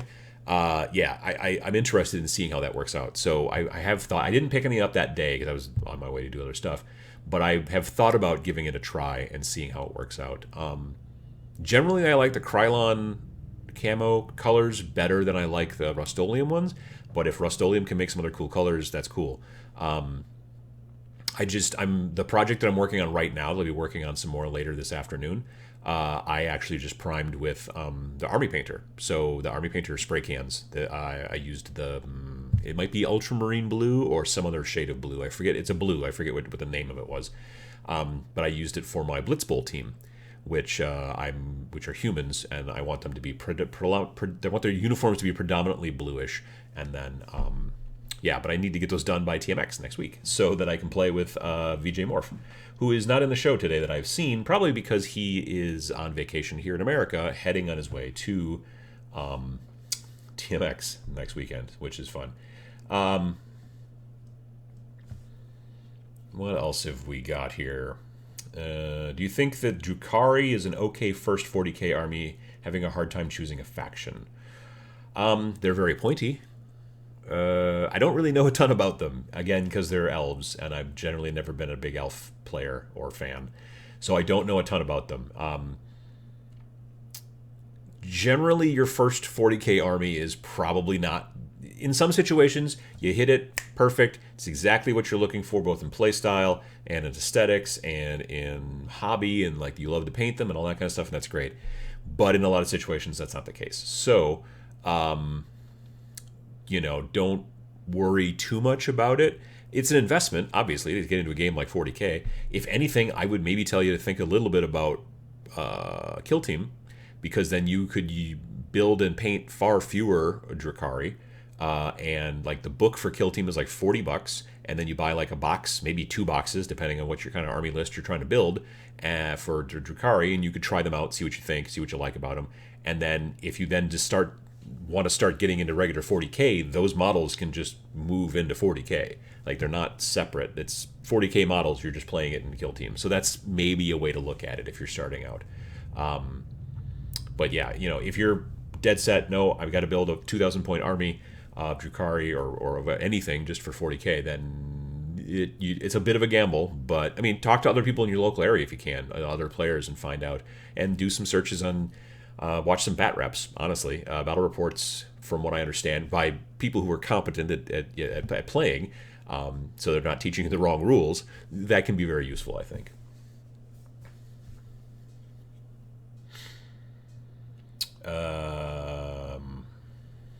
Oh, hey, VJ Morph is here. There you go. Nice. We were just talking about you, sort of. I mean, in that I'm working on my humans for Blitzbowl, and there you go. Jessica says that dark elves are very squishy glass cannons. That is true from what I understand, yes. So if you don't know what a glass cannon is, basically they can hit very hard like a cannon, but they can't take any damage because they're glass. So, did they ever try to make a glass cannon on Mythbusters? They should have. I can't imagine it would work, but the concept behind it is true. They, like Eldar in general, can put an amazing amount of fire downrange. Just like all their guns are like, oh, what does this gun do? Oh, it's a pistol. It fires 300 times. Okay, sure, that seems like Eldar. It doesn't actually fire 300 times, but it fires a lot. Like, all of their weapons fire a ton. But if you hit them back, they don't have good armor like a Space Marine. They, you know, sometimes they can dodge, so they have like a 5-up invulnerable. They, you know, they're like dodging bullets or whatever. But yeah, it's just not. They're sometimes, though, that's enough. Just like blowing your entire opponent off the board, and then they never get to fire back. Well, hey, there you go. But yeah, that's the trick, is that they are definitely a glass cannon. So. Ronan Dubois. Hey, Adam, great show. I saw the Ghost Armies painting video on Warhammer TV and was thinking of building a 40k army this way. I was thinking Dark Eldar, but Necrons might be cool too. Well, like I said earlier in the show, yesterday I played against a guy in Kill Team who had Thousand Suns that he painted as like a ghost army. You know, I wonder if I took a picture. No, I'm a bad person. I took pictures of my own guys, and I took a picture of his Zangor hitting my guy in the back. But no, I don't have any good pictures of his army. All right, so that was bad on my part. Because they were very cool. He basically took the Thousand Suns guys, and he primed them white, and then he used one of those technical paints that are designed for more ghost type stuff. They've got the bluish one and the greenish one, and I think he used the slightly greenish one, or he mixed the two together to get you like a blue-green.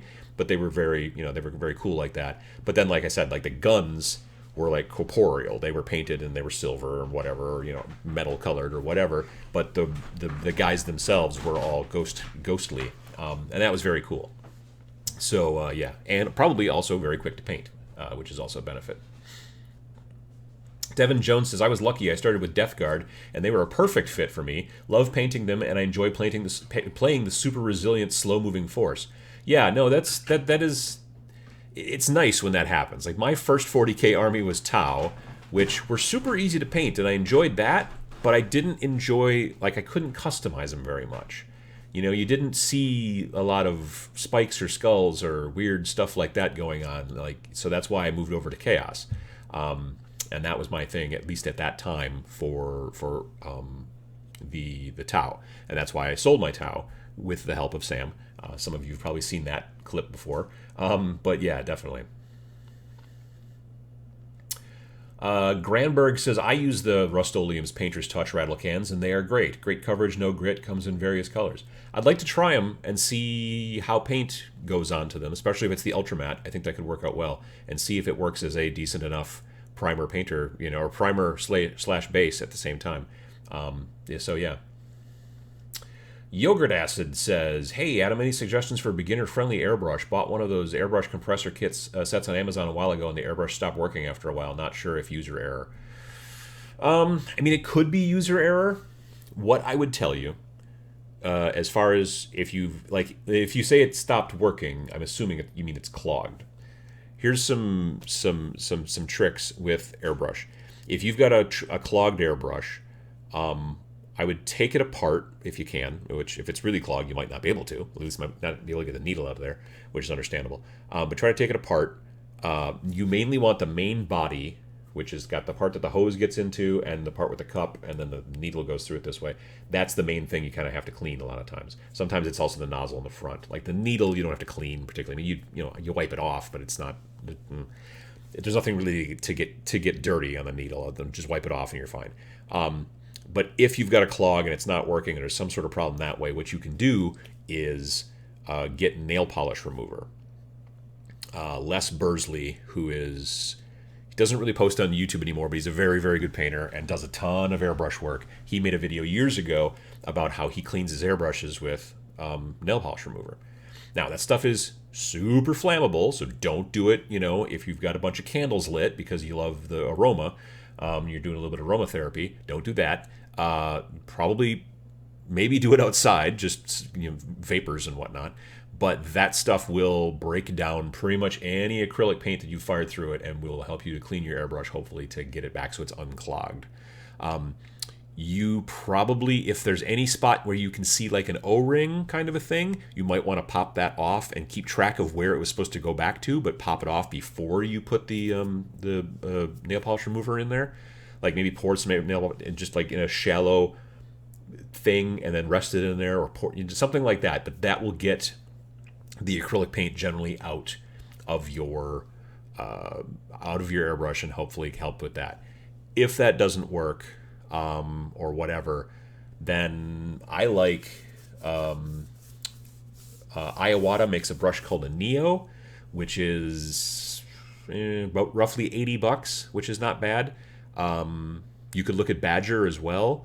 You may have to get an adapter for either of those to work with the hose for your compressor that you got from Amazon, or you might just have to get a new hose that goes. But you just go to the hardware store and get the right fittings and stuff. It's not that, it's not rocket science. It's air pressure. So as long as you get like the right fitting to go onto your compressor to make it go onto the hose, and the hose goes onto the thing, and you maybe put some of that thread tape stuff in there that you use, or whatever, that's fine. But yeah, I would say take a look at Badger, take a look at Iwata, specifically the Neo. I think that's probably their cheapest brush. They're very good brushes, both of those brands, I think, and you can do good work with them. So if you live in Europe, there's Harder and Steenbeck, I think. I'm not familiar with their stuff, but I hear people talk about them all the time, but they are more of a European brand. And so if you're over there, then that's what you might want to look at.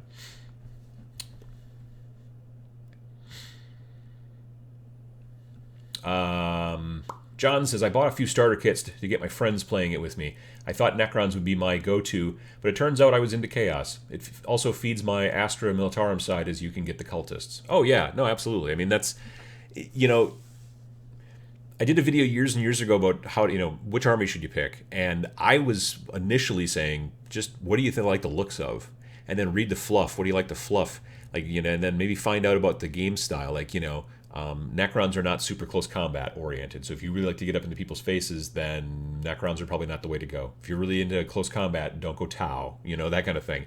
But if you're really, really into, you know, doing lots of shooting, and then maybe don't go Orcs, because they can shoot a lot, but they can't hit anything. That's kind of a problem. So, you know, you've got all these different options. But then you may find, again, like, well, it turns out I don't like this army for some reason. And you can flip it more often than not on eBay. But that's also one of the big benefits, as I've said many times before, of Kill Team, is that you can kind of try, you know, you can be like, oh, I'm going to build a small kill team of Necrons, and then find out, nope, that's not for me. Maybe I want to go Chaos, or maybe I want to go Vanilla Marines, or maybe I want to go whatever.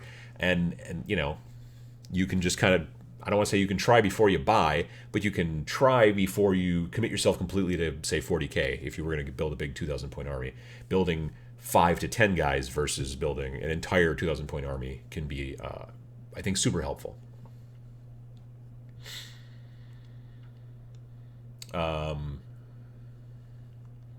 Jason Westman says that fingernail polish remover is acetone. It's very, very corrosive. Yeah, I mean, you use it on your fingernails. Well, I don't, because I don't wear fingernail polish, but you use it on that. But you want to rinse it as soon as you've kind of cleaned. You want to make sure to rinse it. Do not leave it sitting in there for like a long time. Get the paint out of it and then rinse it out, and then you'll be fine with that.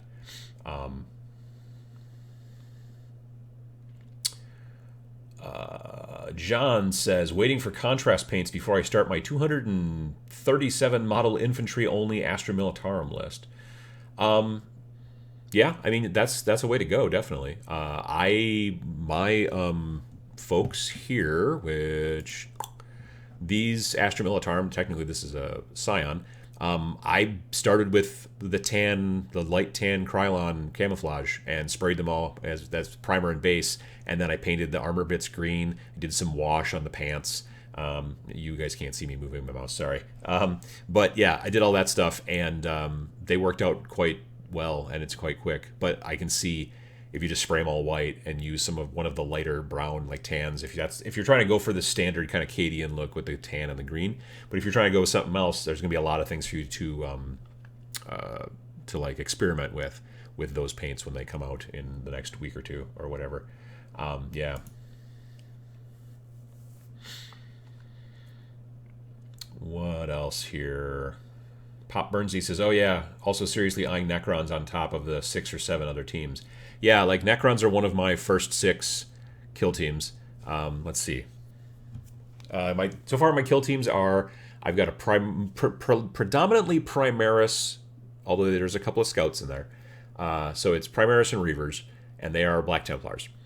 It was funny too because, and then I've got a Necron list, and a guy that I was playing with yesterday, who I'd never played with before, when I was pulling my Necrons out, he was looking at the Necrons, and I was like, oh, this is my communications guy, he's got the little antenna, and this is this guy, and he's got that, and this is that guy, and he's looking at it, and all of a sudden he looks at me, he's like, do you have a YouTube channel?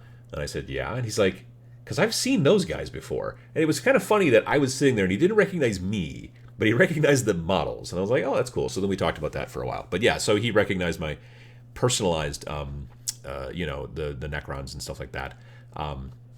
So Primaris, Necrons, Chaos, which are basically just pulled from my old 1,500 or 2,000 point army of Chaos.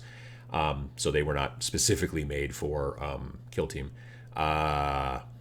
Imperial Guard, Death Guard, and Death Watch. So those are my 6 right now.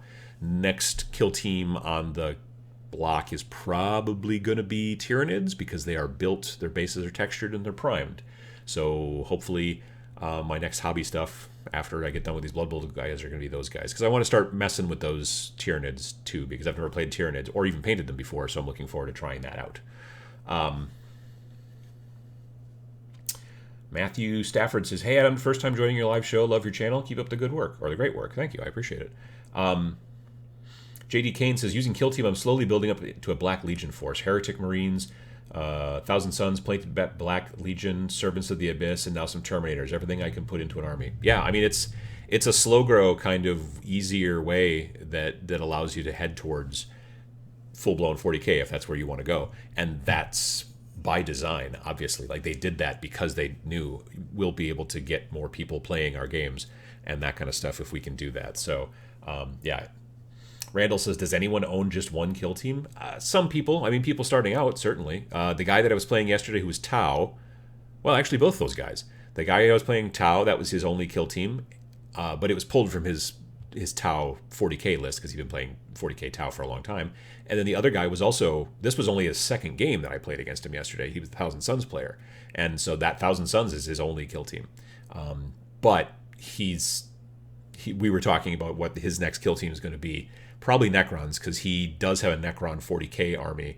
He paints them super rusty, really super crazy rusty, and really, really well done. I really like the look of them. He showed me some pictures, and they were really cool looking. So, yeah, he's going to probably build a Necron kill team based off of that. And it's just, I think, I don't know. It's just one of those things. I talk about all the time, but I really do like that kind of buffet style where I can build a little bit of this, build a little bit of that, build a little bit of this, and then have a bunch of playable forces, but yet not go completely crazy and have to build tons and tons of models. But at the end of the day, if you've got 20 different kill teams or whatever, you're going to have about as many models as if you would have built an entire force. But you get all these different play styles and different ways to play. Now, and this came up a bunch yesterday too, if you play and hop from army to army to army to army, like I did yesterday when I played two different games. I played Imperial Guard and then I played Necron. And I played both kind of poorly because I always forget about my tactics. I forget about, those cards and stuff that are specific to those forces. And so, I need to get better about that so that when I'm going to play, I can be like, And I'm always like, well, why do they give me these cards? All the stuff is already in the book. I don't need them as cards. But honestly, I'm starting to come around on the card thing because if I can have them actually in front of me at the table and be like, I should do this. I should point down. This is the thing I should be doing right now, as opposed to like remembering even what page all that junk is on. I think it could probably help me out, at least with my gameplay. So I'm going to dig up the cards and try to figure out where they are. They're in a box downstairs in the basement someplace, probably, and go from there, or even make up my own. I'm a graphic designer. I can do cool stuff like that. So absolutely. Let me see here. Good morning from Baton Rouge, Louisiana, Adam. So glad I could make it from work this week. Well, we're glad to have you, Jake. This is, unfortunately, the last show for about 3 weeks, as I was saying earlier, is because I'm going to be... So next weekend is the Tabletop Minions Expo here in town, and the last several years I have tried to do a live show from the Tabletop Minions Expo here in town, and it has not worked. Last year worked worse than the first year, so we got that going for us. So I'm just not going to even attempt it this year. And then the week after that, I've got Origins, Columbus, Ohio. And then the weekend after that, I'm going to be in Canada at the Mini Wargaming Battle Bunker Building grand opening. So yeah, it'll be 3 weeks with no every other Sunday show, and then there will be the triumphant return right after I get back, probably. So last weekend in June, I guess, probably, or right around, or potentially first weekend in July. Let me take a look at the calendar. June 30th. That will be the next one after this. Yeah, June 30th will be the next one. So save up all your questions, or whatever. What else have we got here? Jason Westmus says, skirmish games equal awesome. Yeah, honestly, I agree. Like, I was talking before about Star Wars Legion, and generally if you're playing in what's known as an 800-point list, which is the standard kind of build size, it's not a skirmish game. It's not 6-7 guys. It's a decent amount, but it's still not a huge number. Like, the list that I was building for my Imperials was 4 units of stormtroopers, which is about, I think, 6 models per unit. So it's like 24 models. And then, of course, you got Darth Vader, so there's your 25. You've got a couple of speeder bikes. You're at 27. A unit of Death Troopers, which maybe brings you to like 32 or 33. And maybe that's about it. So 30 to 40 models at this day and age is almost to the point where I'm like, I don't want to go bigger than that. So the concept of when I see people playing, Tyranids or Orcs or something like that in 40K, and they have 200 models on the table, I am astounded. And, if that's what you like, that's great. That's totally great. But that's not for me. Like, I don't know that I can go more than 30 or 40 models in one force anymore. Just because it's a little crazy. But it's personal preference. It's what I like, not what you have to like. But skirmish games where you're playing 5, 6, 7 models are great because you can get to playing very quickly, and also if there's lots of different forces in that game that you want to try, it's very easy for you to build 3 forces and still have only done maybe 20 to 30 maximum, models, and still have 3 different forces to play with. So if you like to kind of dip your toe into different areas, that's great. If you want to just specifically work on these guys, you can spend more time on the models or that kind of stuff, and then really, really learn that list. If you want to be a better player, that's great too. Yeah. Let me see here. Night Vault. Any thoughts on the game? Longevity. I know there's a lot of people at my local shop that are playing Underworlds. Night Vault being part of Underworlds. You got your Shadespire, you got your Night Vault, and now but they're both under the Underworlds umbrella. Anyway, yeah, definitely. Like I said, that still gets played quite a bit at my local shop. We've been seeing a resurgence of Age of Sigmar as well. Like there's kind of a escalation league, for lack of a better term, that's starting to pop up too. So that's cool. Even Sam's getting into Age of Sigmar, but Sam's also into Underworlds too. Like he's got a couple armies, I think at least 2 warbands like that he's working on, or that are done. He's got like the original guys that came in the original Shadespire box, the Stormcast, but he modified them to look like they were Chaos Stormcast. I mean, he still plays them as normal Stormcast, but they look like Chaos Stormcast, and they're super cool looking. Yeah, but definitely it'll be interesting to see. And I forget what the second group is that he's got. But now, like I said, he's also moving into Stormcast for Age of Sigmar. So we'll have to do a video, I think, about some of the cool stuff that he's been doing with those at some point soon. Brian Griffith asks, the new mini Wargaming Battle Bunker looks amazing. Are you getting to stay in one of the rooms? Yeah, that's the plan. As I'll be staying, I don't know which room it is, but I'll be staying on site at least for a night or 2 while I'm there. So yeah, I'm looking forward to that. I'm looking forward to seeing the guys. I saw Matt at, let's see here. I saw Matt, Josh, Aaron, Steve, and either Cullen or Luca. Definitely Luca. I don't remember if I saw Cullen or not at Adepticon. There's a bunch of them there, but I didn't see Dave. So I haven't seen Dave since, oh gosh, it's been a while actually. So it'd be nice to see Dave as well. But otherwise I saw those other guys kind of. I saw Matt, but I didn't get a chance to talk to him. I talked to the other guys that I mentioned at Adepticon, but I did not get a chance to talk to Matt. So yeah, looking forward to it. It does, like the stuff that I've been seeing already does look amazing. Oh, I haven't talked to Chris in a while either. Yeah, so that'll be nice too. Because did I see Chris at Adepticon? I must have. I don't remember. It's a bit of a blur, I'm not going to lie. But yeah.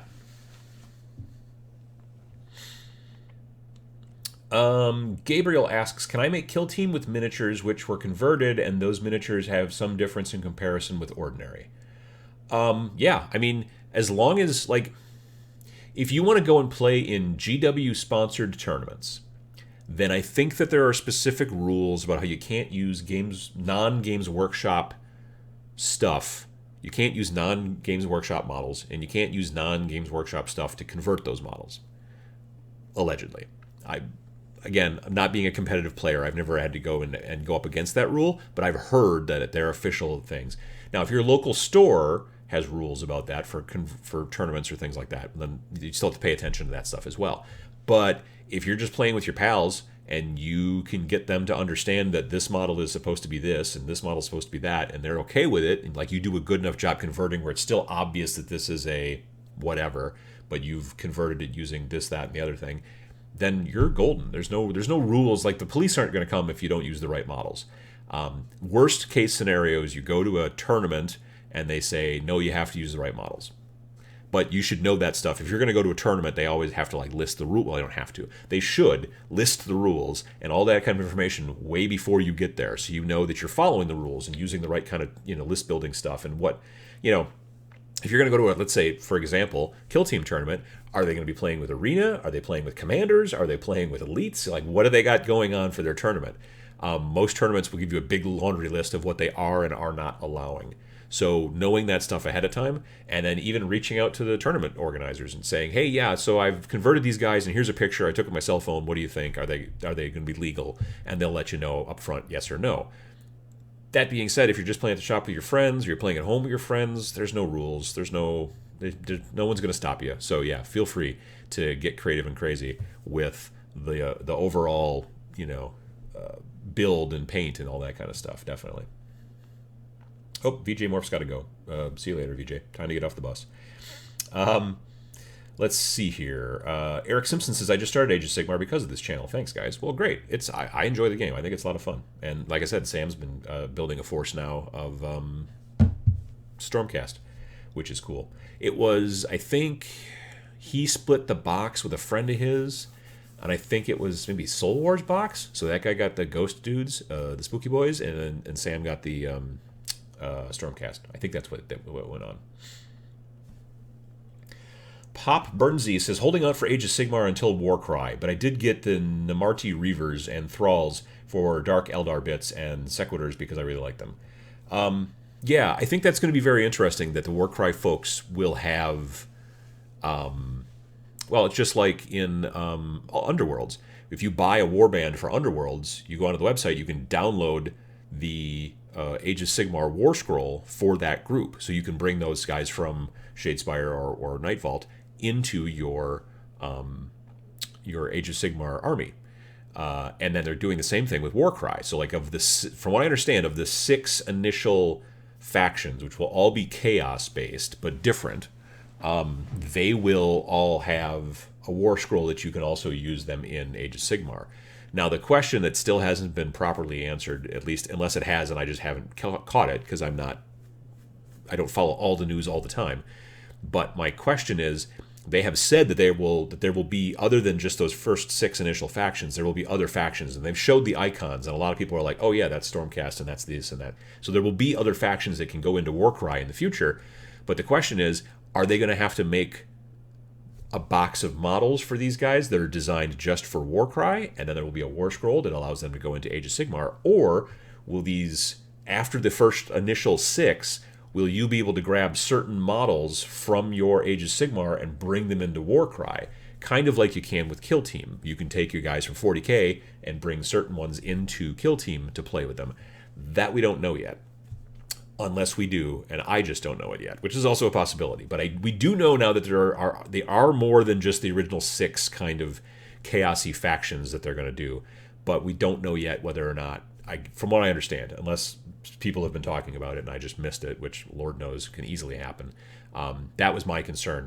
That's not a concern. It's just wondering. I'm wondering how they're going to do it. So there we go. I nearly spilled my coffee. All right.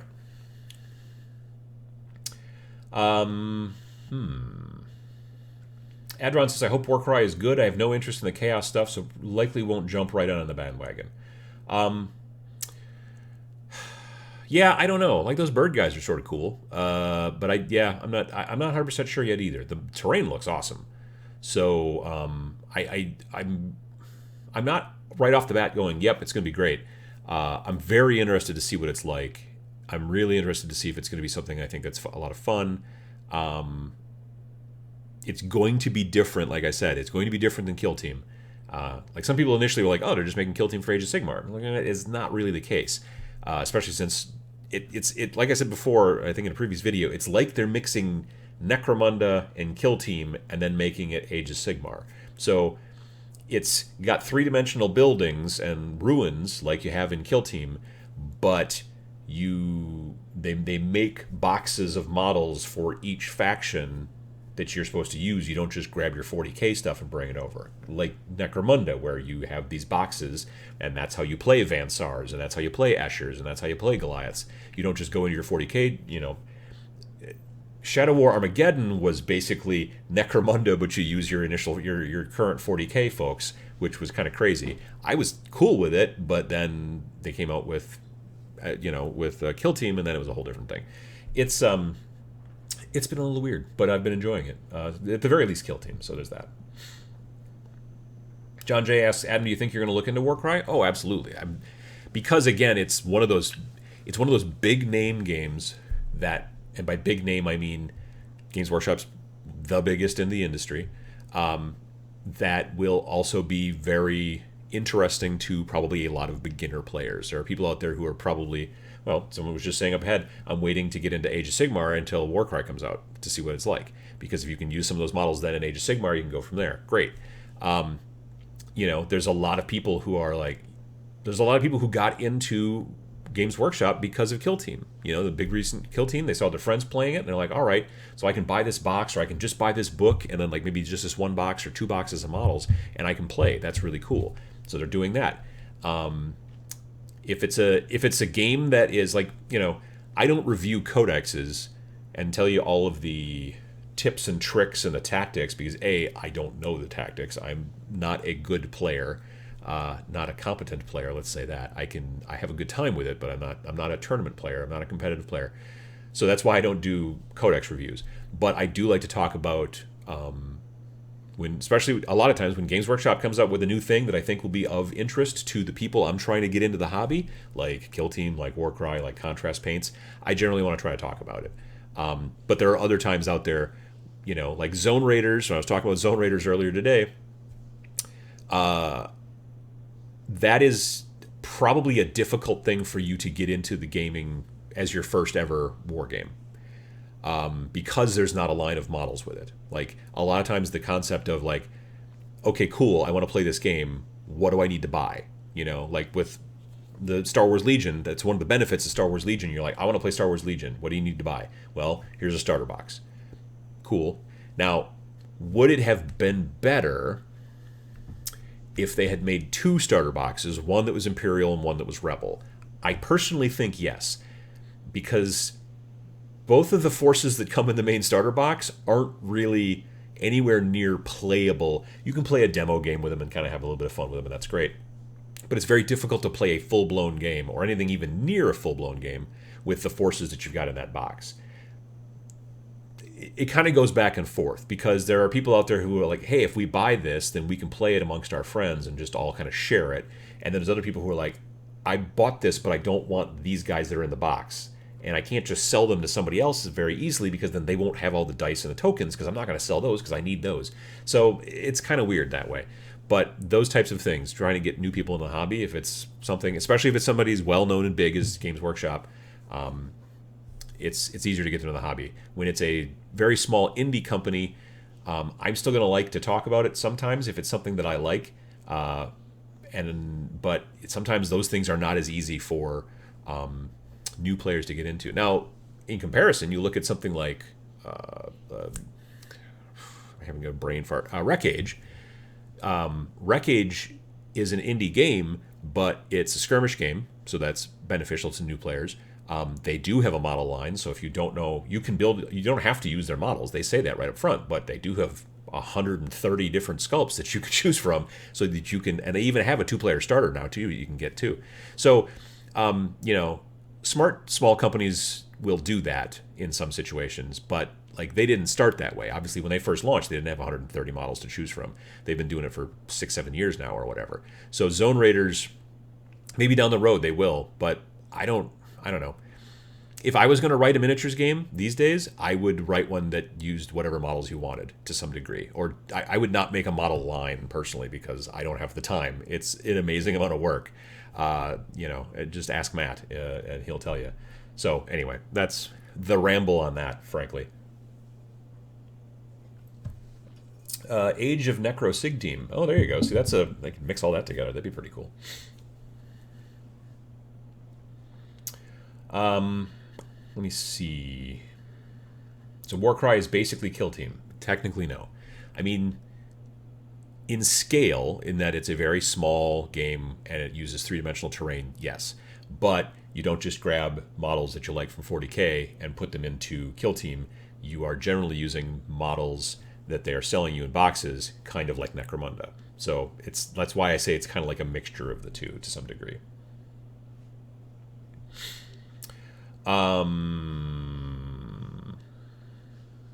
John Chavez says, I'm so going to use the Enforcer's Sniper as a Vindicare.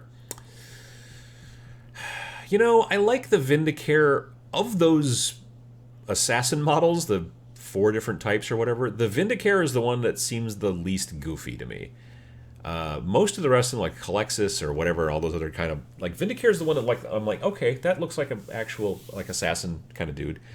The other ones are squirrely. I like the one that has got the giant head with the skull in the front, but the head goes way back here for keeping his lunch. I don't know what's going on back there. Like that one I don't like the look of. The one with the really long giant braid. It's kind of... the Vindicare is the one that I like the best. But that being said, I can see what you're talking about there, about being able to make a little bit beefier, thicker Vindicare with a sniper rifle. That's very cool. Matt Madison says, hey, Senor Adam, do you play D&D at all? That was my first game, like my first kind of full-on like nerd game that wasn't like, Life or Sorry or Monopoly or whatever, back in the 5th grade. So I started with D&D, playing with some friends. And then I didn't play it for like a really long time, and then played again in 3.5 for a while with my wife and some of our friends. One of our friends wanted to run a campaign, so a bunch of us started playing. So we played a little while in 3.5. And then I have played a little bit of 5th edition. We were playing at work during lunch once in a while. Matt from Game 4, not moderator Matt, but Matt, my boss at Game 4, was DMing, and a bunch of us at work were playing. Well, there's not that many of us at work. There's 5 of us at work, but most of us at work were playing during lunch, like once every 2 weeks or whatever the deal was. And but then it just kind of, it basically, like many role-playing game groups, all of a sudden schedules started to shift and this happened and whatever and all kinds of stuff. So we haven't been doing the lunch thing as much. Yeah, I don't play role-playing games a ton. I've played other ones besides D&D. I've played back in college for a while. I played what the hell was it called? Rollmaster, which used to be made by Iron Crown Enterprises. Oh, that camera locked up again. Son of a gun. So I played Rollmaster, and I played Shadowrun. Do that, and we'll plug it back in.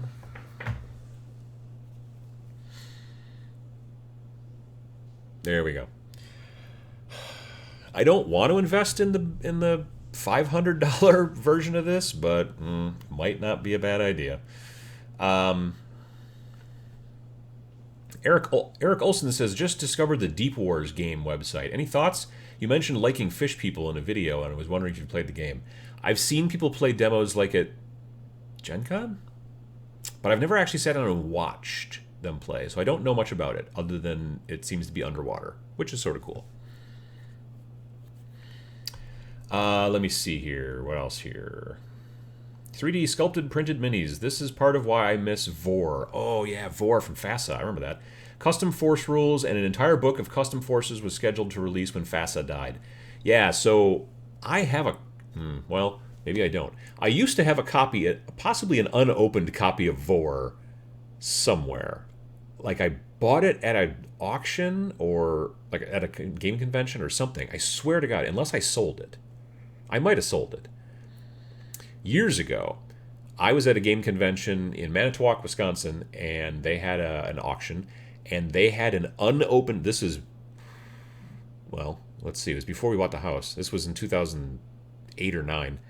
And I bought a unopened copy of the original Necromunda starter box for $60. It was still in the original shrink. The original price sticker on it said it was $79.95, but I bought it for $60. And it was still in the original shrink. And I sat on that game, not physically, not literally, for months trying to decide whether I was going to open it or whether I was going to flip it. And then in right around the time of Gen Con that year, like August-ish, I finally decided I'm going to flip it. And I threw it on eBay and sold it to a guy like in Barcelona or something like that for like $250. And I don't remember if I sold my copy of Vor roughly that same time or not. If not, it's in a box in the basement. But Vor was a pretty interesting game from FASA that did have a lot of variability and stuff like that. They had models that came in the game.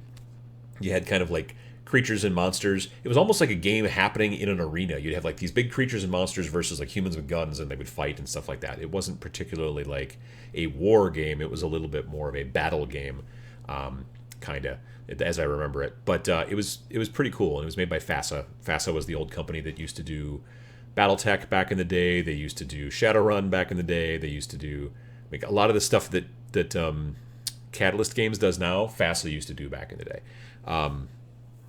Anyway, it was a cool game, and I do wish that it was. I should check and see if I've still got it around somewhere.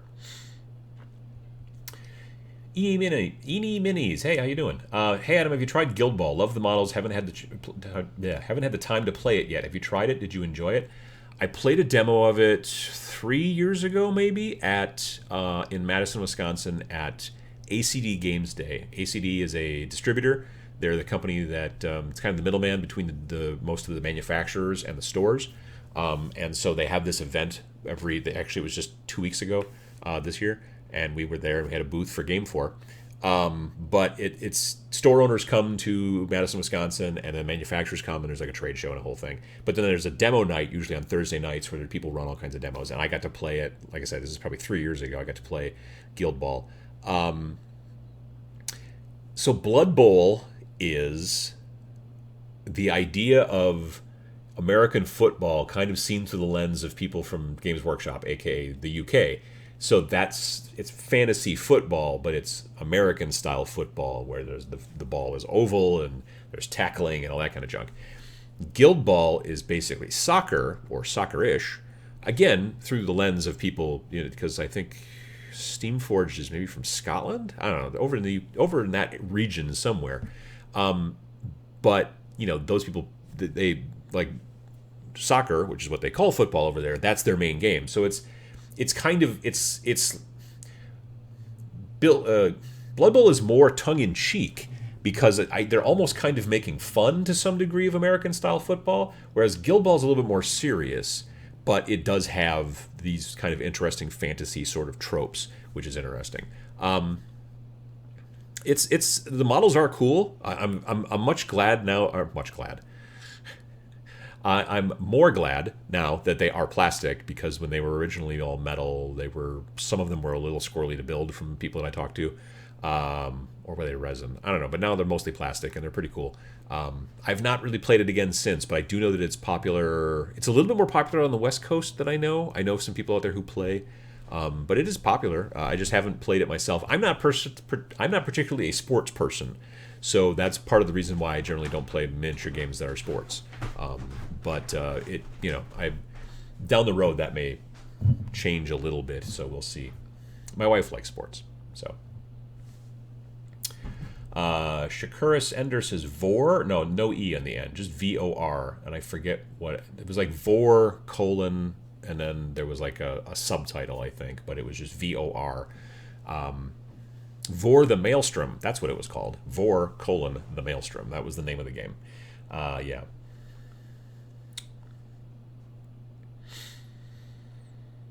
Let me see here. What else have we got? Thanks, Adam. The models for Deep Wars look really interesting. You might want to check them out. Yeah, I will definitely have to take a look at those. I do like, Fishman, Lord knows. Frankie D. Bailey says, I'm actually building some old FASA original Ral Partha battle mechs right now. 2 Timberwolves and a Marauder. A Marauder 2C. Oh. Yeah, I have not... I've been playing a little bit on the PC once in a while, the new BattleTech game, which is more like the tabletop version in that it's not top down, but you're not in the cockpit like you are in a Mech Warrior game. It's turn-based as well, so you're like, well, I'm going to move this guy over here, and then they go over there, and then they fire or something, and then it's their turn, like the bad guys, and they shoot. And so I like the BattleTech game because it is turn-based and it's not. I used to really love the concept of playing like a Mech Warrior style game where I got to be in the cockpit, but it just in most situations it just became a situation where you were just kind of like walking in a circle and your torso was twisted and you were just shooting at the other guy who was also walking in the same circle and was also trying to shoot you. And I don't know, for me it just didn't I didn't enjoy it as much after a while, and so I stopped playing those games because I played Mech Warrior 2, Mech Warrior 3, Mech Warrior 4. I don't think I played. Was there a Mech Warrior 5? I don't think I played it if there was one. Anyway, so yeah, they. I don't know. It's. I like the new BattleTech game, computer game from Harebrained Schemes. I know that Catalyst has come up with a new BattleTech box, like starter box again. It's still just, I don't know, the rules are just still, there's too much going on. I would like them to streamline it. I'd like them to get Alpha Strike finally like in people's hands, and that's still evidently being a little troublesome. I don't know. I'll have a talk with Mac the Maker about it because I know he's kind of dialed into the BattleTech stuff. I'm going to talk with him hopefully about it next week at TMX.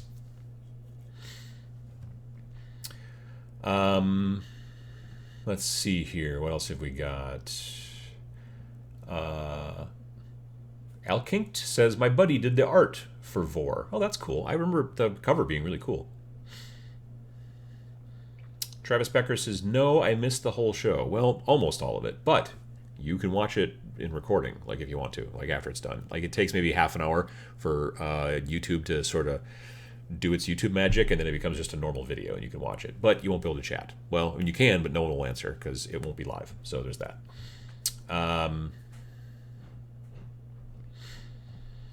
DTM Jax says, hey, Adam, I enjoy the channel. I'm more of a historical tabletopper with American Civil War and bolt action stuff, but I glean what I can from all sources. Good watching your videos. Oh, I appreciate it. Thank you very much. I'm also getting into, to some degree, I'm getting into a little bit of tank battle. There's a game, so you could probably most of you are familiar with Flames of War, made by Battlefront. Flames of War is a World War II style, 15 millimeter style game. So they're like the people are way smaller. Like if the normal Space Marine style 28 millimeter or whatever is like yay tall, these guys are like half the height. But then you put like 5 of them on a little rectangle and they move them as a squad. But then there's also tanks, but the tanks, instead of having to be like this big, are like yay big. So that's sort of nice. I played some Flames of War in the past. I haven't been playing it since too much. The guys I used to play with don't play it as much anymore either, that kind of stuff. But then they came out with a game called Tanks with an exclamation point. And initially it was just World War II stuff, but it was kind of like, almost like a Star Wars X-Wing version of a tank game, because you just played like on a 3x3, you had your battles, you had like this little ruler, kind of cardboard ruler thing. You don't have the dial, and the curved rulers, but it's basically just a tank battle that's happening. And that was kind of cool, but I watched some games played at TMX actually a couple of years ago, but didn't play.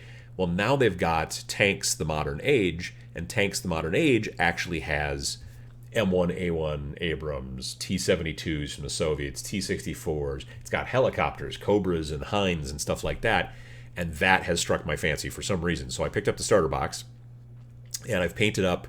It comes with two T-64s, Soviet T-64s, and a M4 or M1 Abrams, which you can run as an M1, an M1A1, or there's a third variation that I can't think of off the top of my head. So I've got those guys painted. I need to varnish them still, but they're done otherwise. I might still maybe put a little bit of decal work on them. Modern tanks don't have nearly as many. There's not as much artwork, for lack of a better term, on the outside of modern tanks. I don't know why. I think, well, partially it's probably because using technology, they know where the other good guys are, so they don't have to worry as much about friendly fire, whereas in World War II, you needed to put a big white star on the side of your American tank so that your other American tanks wouldn't end up shooting you through a tree or something like that. So maybe that's part of it. But yeah, I've noticed that generally you don't see as much. You don't see big white American stars or big, Soviet red stars as much on newer tanks versus like World War II stuff. So, but yeah, I've got some terrain that I've also got set up and everything like that. So I want to start doing more with that because it's a fun, quicker, kind of streamlined game, but you still get to make and build and paint little tiny tanks and then eventually helicopters, which I'm looking forward to as well. So yeah, that's about as historical as I've been getting lately. I'm not as big into historical stuff. I kind of like the more fantasy and sci-fi stuff. But these tanks are a lot of fun to paint, and they go quick. You know, there's not a, because you're not painting every little tiny detail. Everything was basically sprayed one color. That's kind of the way the military works. So you kind of do the same thing. But they're a lot of fun. Yeah, so I'm definitely looking forward to doing a little bit more of that and try to see how that goes. Trey Barker says tanks the modern age actually turned me into movement templates. Turned me onto movement templates. Plus the game is simple enough that I can introduce my friends to it with ease. Yeah, that's another thing I like about it too, is that I can see myself being able to take it to small conventions, like local conventions, and teach people how to play. It's not like if you go to a small convention and say, hey, would you like to learn how to play Flames of War? That's going to take some time. But tanks is a relatively simple game to play like that. So I've been digging that. All right, well, it is 11 a.m. here in my neck of the woods, and so it is time for me to get going. I got to go eat lunch with the in-laws and my wife and all that kind of stuff, and then later on I'm going to be doing some painting, which I'm looking forward to doing that. So I hope that everybody has a good rest of their day, wherever they are, and again, like I said, sadly, I will not see you guys. I'll be still making my normal Friday videos, but the Sunday videos, it'll be 3 weeks. It'll be June 30th until the next one, because I will be on the road. Well, next weekend I'll be at TMX, but then after that I'll be on the road for 2 weekends, and so I won't be able to do it. So June 30th, next time that we'll be doing one of these. So save up your questions and whatever, and we'll talk to you then. But otherwise, if you're going to be at Origins, not this upcoming weekend, but the weekend after, I hope to see you there. That'll be a lot of fun. If you're going to be at TMX, I'm looking forward to seeing you there. I'm sure if you are at TMX, I will see you because it's very small. If for some reason you're at the mini Wargaming Battle Bunker building extravaganza, then I'll probably see you there as well in like 3 weeks or whatever. But anyway, thanks for sitting through the technical difficulties, and we'll talk to you next time. Thanks for watching.